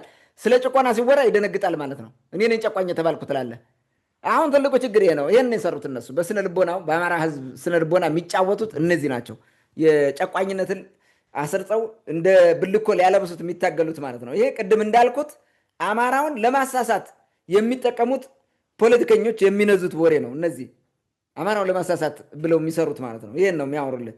አማራው ከሌሎቹ ጭቁን ህዝቦች የተለየ ጥቅም አላገኘም፣ የለም። ዛሬም ድረስ መከራውን እያየ ነው። አማራው በስሙ የሚነግዱ ፖለቲከኞች፣ ቅኝ የሚገዙት ምስኪን ህዝብ ነው የአማራ ህዝብ። ቅኝ የሚገዛ በፖለቲከኞች ማለት እንደፈለገ በማንነቱ እንኳን እንዳይቆም መቀደመ ማንነቱ እንዳይናገር እንዳይተነፍስ ከአያት ከቅማንት እያለ ድምጥ ማጠው እንዲወጣ ዛሬ ቅማንትህን ስደበው እየተባለ ለማሰደብ ሁሉ የሚጥሩት በዚህ ደረጃ ያለ ጭቁን ህዝብ እኮ ነው የአማራ ህዝብ። መከራውን የሚያይ ማንም በሽታውን ያላወቀለት ህዝብ ቢኖር የአማራ ህዝብ ነው። ታሪካዊ በሽታውን፣ አሁናዊ በሽታውን፣ ፖለቲካዊ በሽታውን ያልተረዳለት ተይዞ ፍዳውን እያየ ያለ የአማራ ህዝብ ነው። ይህን ማሰብ ያስፈልጋል። አማራው በስሙ በሚነግዱ ፖለቲከኞች ናቸው እንደዚህ የሚዋረደው ማለት ነው። እነርሱ ናቸው አማራ ብለው ክልል የመሰረቱለት። አማራ ክልል ስጡኝ ብሎ አልጠየቀም። በኋላ እነዚህ ወጥተው ደግሞ ምን አሉ? በረት ነው አሉ ተመልሰው ማለት ነው። ሊቃ ነው ራሱ። እነዚህን እንዴት አድርገን ትትላቸዋለህ? እንደ አንድ ህዝብ ቆጥረው ፕሮፓጋንዳ የሚነዙለት እነዚህ ናቸው። ብሔርተኝነትን ሊያስታጥቁት ማለት ነው። በ2010 ጀምረው ያንቋረሩት በብልጽግና ዘመን ነው። እነዚህ ናቸው፣ ብአዴኖች ናቸው። እነገዱ እኮ ናቸው ብሔርተኛ ሆነው በቃ አማራ አማራ አማራ የሚል ሲያጮሁን የኖሩት ማለት ነው። በእግር ኳሱም በምንም ይሄን ያደረገው ይሄ እነዚህ አይደሉ እንዲ አሁን ጽንፈኛ ለማድረግ ሁሉ የታገሉት አማራነትን ለማልበስ የታገሉት ምን ስለሆነ ነው ሁሉ እንትን የሚሉት? የአማራው ህዝብ ግዴታ አንድ እንዲሆን በጨፍላቂነት ትርክት መግባት አለበት። እንዲህ ተብልሃል እንዲሁንሃል ምናምን እያልቅ ማስፈራራት አለብህ ማለት ነው። ልጆች እንዲታዘዙ በጅብ በፖሊስ እንደምታስፈራራው አማራውን ሁሉ እንዲህ ታደርገዋለህ ማለት ነው። አንድ ለማድረግ የግድ እንዲሰባሰብ ማለት ነው። ለምን ኮንፍሊክት ክሬትስ ኢንቴግሬሽን የሚለው ሊ ኤኩዌዘር የሚባለው ሶሲዮሎጂስት የእነሱን እሳቤ አምጥተው ነው የሚጠቀሙት። ይሄ ድንቁርና ነው በእውነቱ እንትን ለማለት ማለት ነው። አማራው እንኳን ያኔ ዛሬም አንድ ህዝብ አይደለም። ይሄ እውነት ነው። ቢመራቸው የሚውጡት ማለት ነው። አማራው እንኳን ያኔ ዛሬም አንድ ህዝብ አይደለም። አንድ ህዝብ ሊሆን አይችልም። አማራው አልነበረም። ስለዚህ አንድ ህዝብ አልነበረበት ሰዓት እንዴት አድርጎ ነው የሚጨቁነው? ኪንግደም ኦፍ አማራ የሚባለው ወሎ የነበረ ትንሽ ግዛት ጨቋኝ ሆኖ ከሆነ የሰለሞን ስርወ መንግስት መስሎ ጨቋኝ ከሆነ ጎጃሜው ኪንግደም ኦፍ ጎጃም አልጨቆነም። ኪንግደም ኦፍ ደንቢያ አልጨቆነም። ደንቢያ የትላንቱ ጉዳይ። ሌላውም በጌ ምድሩም አንጎቱም አልጨቆነም። ወለቃውም ሸዋም አልጨቆነም። እንዴት ሆኖ ነው አማራው ሁሉ አሁን ይሄ ሁሉ ህዝብ አማራ ስለተባለ በኋላ ጨቋኝ የሚደረገው? እንዴት ሆኖ ነው? እንዴት ነው ትላንት ቅማንትነቱን ጠብቆ የኖረው የደንቢያ ያቸፈር ሰው ሌላውም የፎገራ እነዚህ ሁሉ አማራ ስለተባሉ ዛሬ ጨቋኝ ትላቸው ነው? እንዴት ሆነ? የሰሜን ሰው የአሁን ሰሜን ጎንደር የሚባለው ያው ቅድም ሳነሳ የነበረው በቅማንትነት ስለልቦና የጸምሩ የጌዲዮን ዘር ተብሎ የኖረ ነው። እንዴት አድርገህ ነው ይህን ጨቋኝ ነው አማራው እያልክ የምታመጣው? ከየት አምጥተህ? ራስህ በበላኸው አምጥተህ ህዝብ ላይ ታብሳለህ። የሚያሳዝነው ነገር ይሄ ነው። አማራ ያልነበረውን ህዝብ ሁሉ በኋላ አማራ ስለሆነ አማራ ገዢ መደብ ነው ብለው እንዲሸማቀቅለት። ምን ሆኖ ነው የሚሸማቀቀው? የሰሜኑ ሰው አልበላ አልነበረበት ምን ሊያደርገው? ይሄ ነው አሁን ትልቁ ችግር ማለት ነው። እና ገዢ መደቦቹ የሚፈጥሩት ነገር ነው እዚህ በኋላ ማለት ነው። በአማራ ስም ስልጣን ላይ የተንጠለጠሉ ሁሉ አማራውን አፍነው ወደ ትክክለኛ ማንነቱ እንዳይመለስ ለማድረግ በሚል የግድ የሰለባ ስነ ልቦና ይፈጥሩበታል። ሰለባ ማለት ቪክቲም ሜንታሊቲ ዴቨሎፕ ያደርጉለታል ማለት ነው። ዳት ኢዝ ዘ ሜን ሪዝን አማራው በኢትዮጵያዊነት የውሸት ማለት የተለየ ትርክት ይፈጥሩለታል። በቃ ኢትዮጵያ የተለየ አማራው ከኢትዮጵያ የተለየ አይደለም፣ ከቅማንቱ የተለየ አይደለም። ለኢትዮጵያ ያለው እንትን ምንም የተለየ አይደለም። ቅድም እንዳልኩ ነው። በኋላ የሆነ ነገር የተደረገ ሲቆጠር እና ኃይለ ሥላሴ ምናምን ይዘውት የመጡትና በኋላ ደርግ ይቆጠረው በዛ ምክንያት አማራ ተባሉ። እነዛ ህዝቦች ክርስቲያን ስለሆኑ ብቻ አማራ ሆኑ፣ የቀደመ ቋንቋቸውን ስለጣሉ ብቻ። ከዛ በኋላ ገዢ መደቡ ሊሆኑ ነው። እነዚህ ሲረገጡ ነው የኖሩት። እንዴ የሰሜን ሰው በግድ በቆመጥ በጥይት እየተባለ በገጀራ ክርስቲያን እንዲሆን የተደረገው እንደዛ አይደል? ታዲያ አሁን እንዴት ነው ጨቋኝ ነው የሚባለው? ተጨቁኖ አማራ የሆነ ህዝብ እንዴት ነው ጨቋኝ የሚሆነው?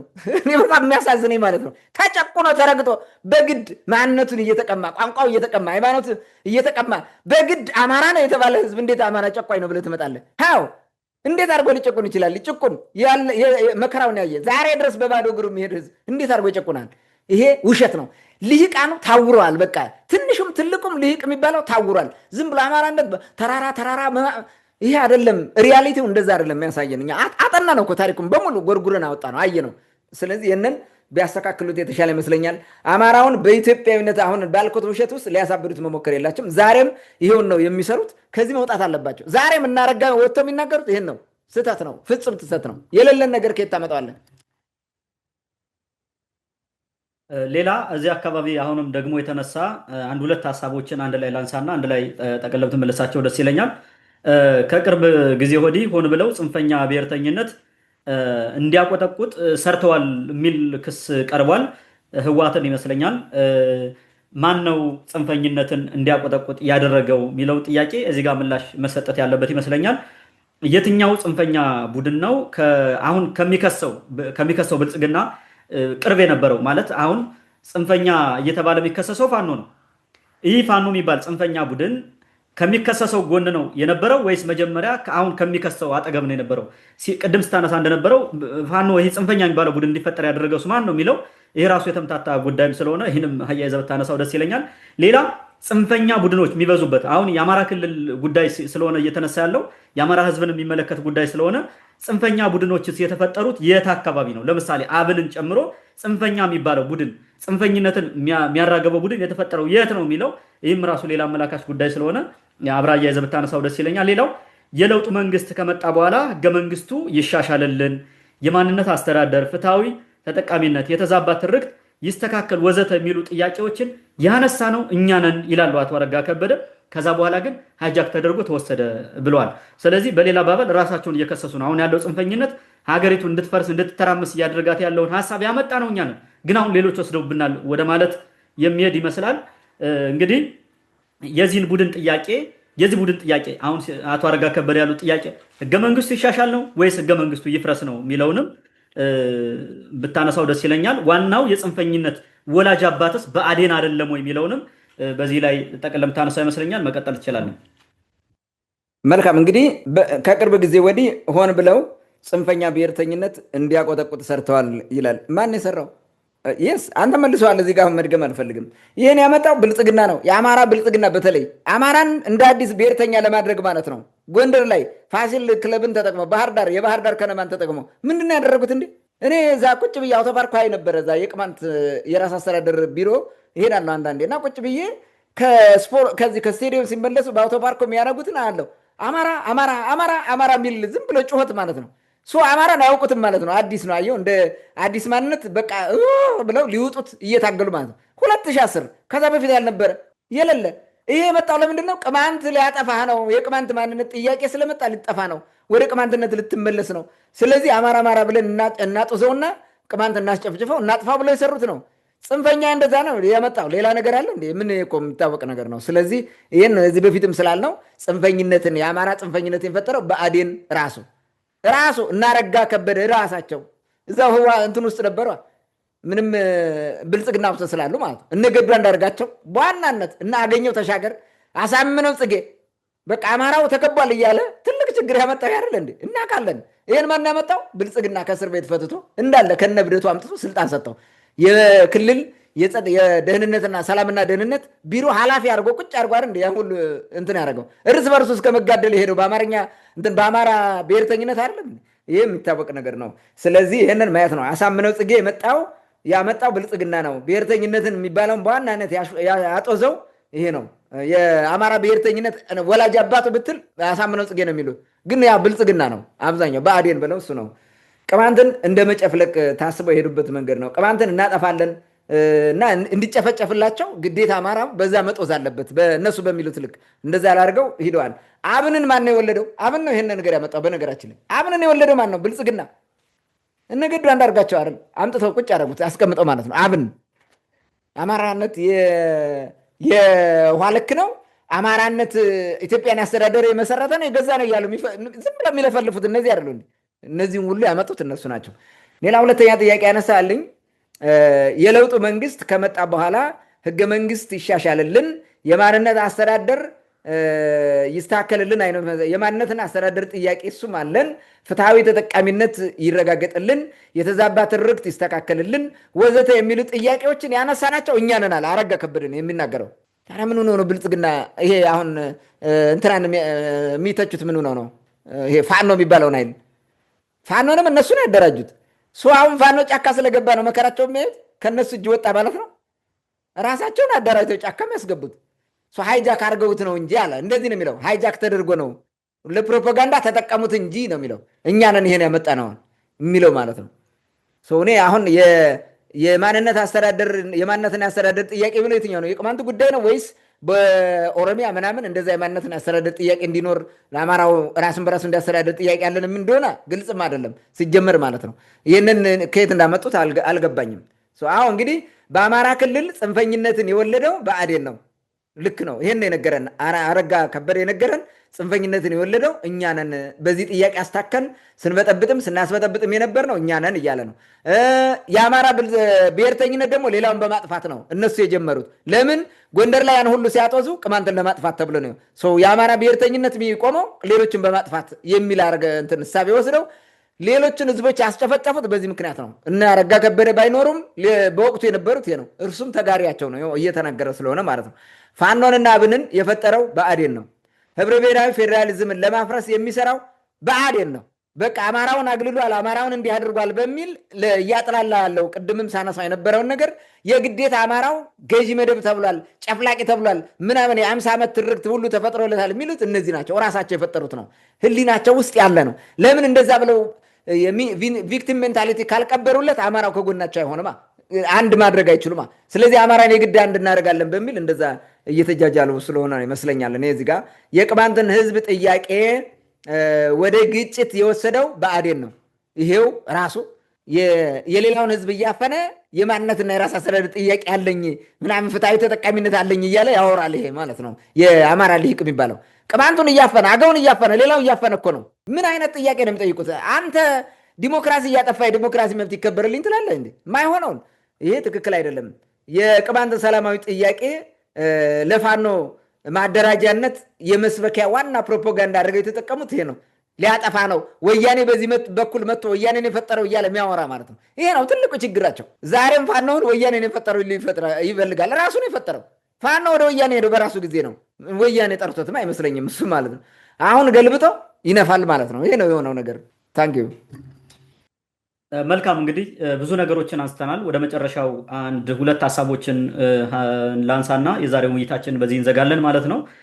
እንግዲህ አጠቃላይ ያነሳ ነው ቅድም የተነሳውን ጽሁፍ የተመለከተ ነው። ረዘም ያለ ጉዳይም ስለነበረ ምናልባት ለማሳጠር ያክል የአማራ ክልል ከዚህ ዝቅጠትና ድክሪያ ፖለቲካው እንዴት ይውጣ ነው ማለት አሁን ከገባበት የፖለቲካ የሴራ ፖለቲካ እንዴት ነው መውጣት የሚችለው የሚለውንና በአጠቃላይ እሱ ሚላት ብልጽግና ማለት ምናባዊቷ ኢትዮጵያ ገነት የሆነችው ሰው ማያት ብዙ ሰው ሊያያት እንደሚመኛት ኢትዮጵያ ሳትሆን እኛ ምናቃት ኢትዮጵያ መሬት ላይ ያለችው በኑሮ ውድነት በጦርነት አዙሪት የምትታመሰው ኢትዮጵያ እንድትድን የብልጽግና መንግስት እንዴት ምን ያድርግ የሚለውን ወይም ደግሞ የብልጽግና መንግስት ሀገሪቱን ምን ቢያደርግ ያተርፋታል የሚለውን ጥያቄ ወደ አንተ ላንሳና ላምጣውና ይህን ሀሳብ ስጥበትና የዛሬው ውይይታችን በዚህ እንዝጋ።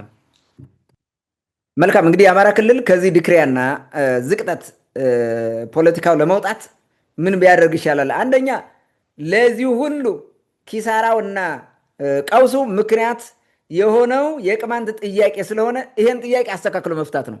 የቅማንት ጥያቄ እስካልተፈታ ድረስ የአማራ ክልል ሰላም አይሆንም። ኔቨር ኤቨር በምንም መንገድ ማለት ነው። እየሄደበት ያለው የባንዳ አካሄድ፣ በመከላከያ ማሰቃየት፣ አስሮ አግቶ ፍዳቸውን ማሳየት፣ ይሄ ሁሉ የቅማንትን ጥያቄ ለማፈን ስለሆነ የባሰ ችግር ውስጥ ይከታል። ሰላሙም አይመጣም። የአማራ ክልል እዚህ በፊትም ብለናል አይደለም? የአማራ ክልል ኢትዮጵያ የተሻለ ነገር ይኖረዋል። የቅማንትን ጥያቄ አስተካክሎ ህዝቡ በወሰደው መንገድ በመፍታት ነገሩ ሁሉ ይቀላል። ያሁን የፋኖ ግርግር ሁሉ ይበርዳል። ስለዚህ ይሄንን መስራት ያለባቸው ብዬ አምናለሁ። የመጀመሪያው ነገር ይሄ ነው። የቅማንት ጥያቄ ሳይመለስ ሰላም መረጋጋትና የሴራ ስራ ወይንም የሴራ ፖለቲካ አይቆምም። የፋርጣ ቡድን የቅማንት ጥያቄ ከተመለሰ ያርፋል። አላርፈው ለሚበጠብጠው የፋርጣ ቡድን ይሄን ምንድነው ይሄ እንትን ላይ ራሱ ምንድነው ስቶርም ኢን ዘ ቲካፕ የሚባለው ዝም ብሎ ነገሮችን እያጋነነ ሁሉ እንደሚያጦዘው በዚህ ምክንያት ነው። ስለዚህ በር ዝጉ። በር ለመዝጋት የቅማንት ጥያቄ መልሱ። የቅማንት ጥያቄ አያነሱም እኮ ዛሬ እዚህ ሁሉ ያደረሰን እሱ ነው ብለው አይሉም። እናረጋ መጥተው ይሄንም አይሉም። ዝም የት ትደርሳላችሁ? አይቀር እውነት እኮ ነው። በቃ ተገላገሉት፣ መልሱት። ምንም የሚያመጣባችሁ ችግር የለም። እንደ ትልቅ ችግር አድርጋችሁ በፊት ብዙ ድሪቶ ታሪክ እየደረታችሁ ፖለቲካ እያበላሻችሁ መታችሁ ዛሬ በመልሰው እኔ እንዲባላለሁ ነገ ሌላው ሲመጣ እኔ እንዲባላለሁ እንዲህ እያለ እኮ ነው ቅማንትን ፍዳው የሚያሳየው። ግን በዚህ ልክ ክልሉን አጠፋኸው። የስ ባል ከሚስቱ ፊት እያስገደልክ ትምህርት ቤት ዘግተህ በሚሊዮን ተማሪዎቹ ከውጭ ትምህርት ቤቶች ወድመው መኪና ያንቀሳቀስ እንዲህ አድርገው ቁጭ አልክ ቆላልፈህ። የቅማንትን ጥያቄ መልሱ፣ ነገሮቹ ይበርዳሉ እዛ በኋላ ማለት ነው። ይህንን ማድረግ ያስፈልጋል የሚል ነው።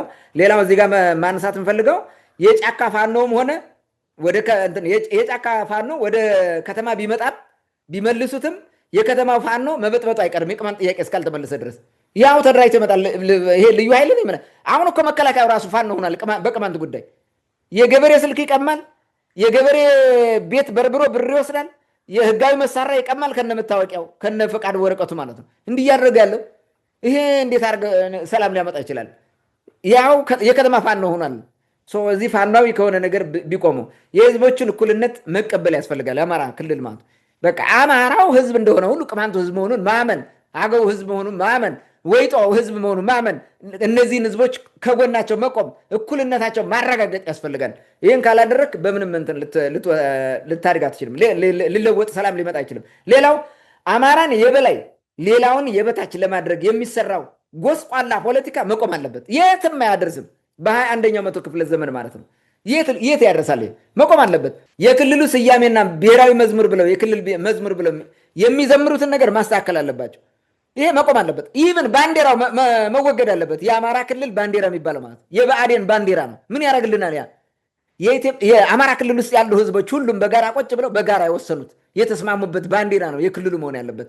የክልሉ ስያሜ ራሱ በአማራ ስም የአማራ ክልል እኮ ነው የሚለው። ህገ መንግስቱን አይተዋል? የአማራ ክልል ህገ መንግስት የአማራ ክልል ነው የሚለው እንጂ አማራ ክልልም እኮ አይልም። የአማራ ክልል ነው የሚለው። ይሄ ክልል የአማራ ነው። የአገውም አይደለም፣ የኦሮሞውም፣ የሌላውም፣ የቅማንቱም፣ የነገደወይጦም፣ የአርጎባውም አይደለም፣ የጉምዙም አይደለም። ስለዚህ የሁላችንም ህዝብ ክልል መሆን አለበት። እንደዛ ነው መሆን ያለበት። ይሄ ለእኔ ማለት ነው። ይሄ ክልል በአማራ ስም መጠራት የለበትም። መጠራት ካለበትና እንደ አንድ ክልል መቀጠል ካለብን የሰሜን ማዕከላዊ ክልል መባል አለበት። ሰሜን ማዕከላዊ ክልል ከተባለ እንደዛ ነው። ህዝቦች በዛ ውስጥ እነማን ይኖራሉ? አማራ ይኖራል፣ ሌላ ይኖራል፣ ነክል ይኖራል ተብሎ ይነገረናል። ይሄ ነው መሆን ያለበት። ከዛ ውጭ ግን አንድን ክልል ሰጥተህ ህዝብን አፍነ ለአማራ በሂደት እኮ አማራ አድርጋቸው ነው፣ ሌላ ነገር የለውም። እኛ ከአማራ ጋር ለምን ታጣሉናላችሁ? እንዲህ አይነት የተደናቋን አስተዳደር መስረታችሁ። ይሄ መስተካከል አለበት። ሌላው የክልሉ ስያሜና ሌላው ህዝቦች ራሳቸውን በራሳቸው የመወሰን መብታቸው ማክበር ያስፈልጋል። ማፈን መጨፍለቅ የሚባል ነገር መቆም አለበት ነው። ይሄ ለአማራ ክልል ነው እንዲድን ማለት ነው። ሌላው የብልጽግና መንግስት ሀገሪቱን ምን ቢያደርጋት ይተርፋል? ያተርፋታል። ሀገሪቱን እንዴት ያተርፋል? እሱ ተረፍ አይዶን ኬር ሀገሪቱን እንዴት አድርጎ ያተርፋታል ነው። ምክንያቱም ላገለግል ብሎ ነው የመጣው እሱ። ስለ ብልጽግና መኖር አለመኖር ምን ሊገደኝ ይችላል? ይሄስ አገልጋይ ከሆንኩ እኔ ኖርኩ አልኖርኩ አገልግለ መሞት ነው። ምንም ችግር የለውም። እኔ ብኖር ባልኖር ምንም የሚጠቅም ስለሌለ ማለት ነው። ዋና ሀገሪቱ እንዴት ትገለገላለች? እንዴት አድርጎ ታሪክ ሰርቶ ያልፋል ብልጽግና ነው ጥያቄው እዚህ ጋር። ለእኔ አንደኛ ከገባበት የሴራ ፖለቲካ መውጣት አንድ፣ ሁለተኛ የህዝቦችን መብት ማክበር፣ በሴራ ዝም ብሎ የሚደናጎረውን ነገር ማቆም አለበት። ይሄ ትክክል አይደለም። የህዝቦችን ጥያቄ መመለስ አለበት። የፖለቲካ ስነ ምህዳሩን ማስተካከል፣ የፖለቲካ ስነ ምህዳሩን ከሴራ መውጣት አለበት ማለት ነው። ሰላምን ማምጣት ሌላው መፍትሄ ነው። በወታደሮቹ የሚያደርገውን ዝርፊያ ማስቆም፣ ወታደሮቹ ዲሲፕሊን እንዲኖራቸው ማድረግ አለበት። አምን ከሙስናና አሻጥር የጸዳ መከላከያ ሰራዊት መፍጠር ያስፈልጋል። አሁን ባለው ሁኔታ መከላከያ ሰራዊቱ በሙስና ተዘፈቀ ነው። ይሄ ስሙን እያጠፋቸው ነው ምናምን ልትሉ ይችላል። ምንም ስም ማጥፋት አይደለም፣ እውነት ነው የሚደረገው አይደለም። ምን እንዳደረጉ ተደጋጋሚ ብዙ ማስረጃው ስናቀርብላችሁ ነበር። ይህን ያውቁታል። ህብረ ብሔር ፌዴራሊዝሙን በአግባቡ መፈጸም፣ ህገ መንግስቱን ማትረፍ መጠበቅ፣ ህገ መንግስቱ ላይ መሰረት አድርጎ መስራት፣ ለውጥ ካስፈለገ ለህዝብ ቀርበው በውይይት ህገ መንግስቱ መሻሻል ያለባቸው ነገሮች እንዲሻሻሉ ማድረግ ያስፈልጋል። ህገ መንግስት መነሻ የሚሆን ህግ ሳታከብር ዝም ብለህ ተነስተህ ከሜዳ አፈረስከ ነው። ስለዚህ ከዚህ መቆም አለበት። የመጀመሪያው ማለት ነው የህዝቡን ፍላጎት ማዳመጥ ያስፈልጋል። ከተረኝነት በሽታው መታከም አለበት። ኢትዮጵያን ሊመራ የሚመጣው ሊገደው የሚገባው ኢትዮጵያ የምትባለው ሀገርና ህዝቦቿ በውስጥ ያሉ ህብረ ብሔሮች ናቸው ማለት ብሔረሰቦችና ህዝቦች ናቸው። እነዚህን ካላተኮርክ በምንም መንገድ ልታወጣ ኢትዮጵያ ብለህ ህብረ ብሔር ፌዴራሊዝሙን ልትተው አትችልም። ህብረ ብሔር ፌዴራሊዝም ካልክ ኢትዮጵያ ነው። ነብር ዥጉርጉሩን አይተውም የተባለው ለዛ ነው። ነብር ነው፣ አንድ ነው። ዥጉርጉርነቱ ብዙ ነው። ብዙነቱ ግን አንድነቱን አያስቀረውም። ይሄን ነው እኛ ያለው። ይሄን ነው መከበር ያለበት ማለት ነው። ይሄ ቢያደርግ ጥሩ ነው። የተሻለ ለውጥ ያመጣል ብዬ አስባለሁ። ሌላው ከጥላቻ ፖለቲካው መውጣት አለበት። እኛና እነርሱ የሚለውን ትርክት ማቆም አለበት። አሁን ብልጽግና ትልቁ ችግር ምንድን ነው? ወያኔ የሚባል ማስፈራሪያ ፈጥሯል።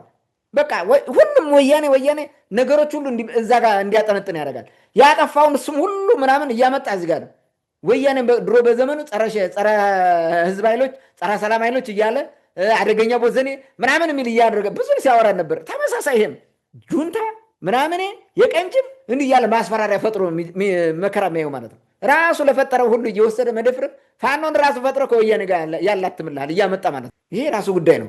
ስለዚህ ከዚህ የጥላቻ ፖለቲካ ወጥቶ ሁሉንም ኃይሎች በአንድ ጊዜ ሰላም የሚያደርገው ልክ የሆነ ውሃ እንደገባበት ሽሮ ጸጥ እንዲል ማድረግ አለበት። ብልጽግና ራሱን አርክሶ ወርዶ ለኢትዮጵያ ሰላም የሚያመጣ የጋራ ብሔራዊ እርቅ በማድረግ ማለት ነው።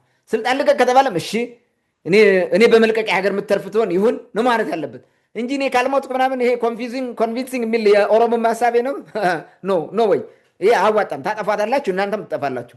ይህ መሆን አለበት ብዬ አስባለሁ። ከህዝብ የሚሰውረውን መረጃ ማቆም አለበት። እንዴ ለህዝብ መቅረብ ያለባቸው ቀጥታ በላይ መሰራጨት ያለባቸው የምክር ቤት የክልል ምክር ቤቶቹን እንትን አያሳዩም። ምክንያቱም ሴራ ተንኮል ስለሚሰሩ ነው። በቃ ይሄ ኢንኤፊሽንት ሆኗል ማለት ነው። በጣም የሚያሳዝነው ይህን ማቆም አለባቸው። ለህዝብ ሁሉን ነገር ማሳወቅ አለባቸው። ለህዝብ ትልቅ ክብር ይኖራቸው። ህዝብ ስልጣን ይሰጣቸዋል፣ ህዝብ ስልጣናችሁን ይቀማቸዋል። ይህን ማመን አለባቸው። አሁን ግን እናንተ ናቸው እንደፈለገ የምታጦዙት ማለት ነው። ስለዚህ ይህን ጥሩ አይደለም። የዲሞክራሲ ስርዓት ብትገነቡ ማለት ነው። በህዝብ መከራ አትቀልድ። ብልጽግና የቅማንትን ህዝብ ጥያቄ፣ የደንጣን ህዝብ ጥያቄ፣ የሌሎች የታፈኑ ህዝቦችን ጥያቄ፣ የአገዎቹን የክልልነት ጥያቄ አስተካክላችሁ መልሱ። ታንኪዩ። መልካም እንግዲህ አጠቃላይ ዛሬ ስናነሳው ለነበረው ሀሳብ ለሰጠን ማሳሰቢያ መልእክት የሚሰሙት ከሆነ ይለውጣቸዋል ብዬ አስባለሁ።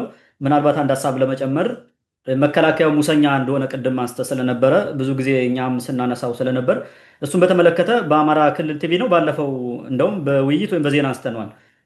አንድ የመከላከያ አዛዥ 6 ሚሊዮን ነው ምናምን ገንዘብ ተቀብሎ ከክልል ባለስልጣን ሰራዊቱንና እንዳለ ትጥቁን ይዞ ገባ ብሎ የተናገረ በራሳቸው አንደበትም መንግስትም ራሱ ስለሚያውቀው ይህ እኛ ስለተናገር ነው ብቻ ካልሆነ በስተቀር በራሳቸው አንደበት እየተናገሩ ስለሆነ ያን ራሳቸው ተመልሰው ማየት ይችላሉ ለማለት ያክል ነው። ውድ አድማጭ ተመልካቾቻችን ሻዕቢያ አማራ ክልል ውስጥ ምን ይሰራል በሚል የብልጽግና መንግስት ያዘጋጀውን ትንታኔ የተመለከተ ሀሳብ ስናቀርብላችሁ የነበረው ይህን ይመስል ነበር። ስለተከታተላችሁን ከልብ እናመሰግናለን። ሀሳብ አስተያየት ካላችሁ በውስጥ መስመር ላኩልን፣ ተመልሰን ወደ እናንተ የምናደርስ ይሆናል። የዛሬውን በዚህ ጨርሰናል። ስለነበረን ቆይታ መልካም ጊዜን እየተመኘን እኛ ከወዲሁ እንሰናበታለን። መልካም ጊዜ ሆንላችሁ።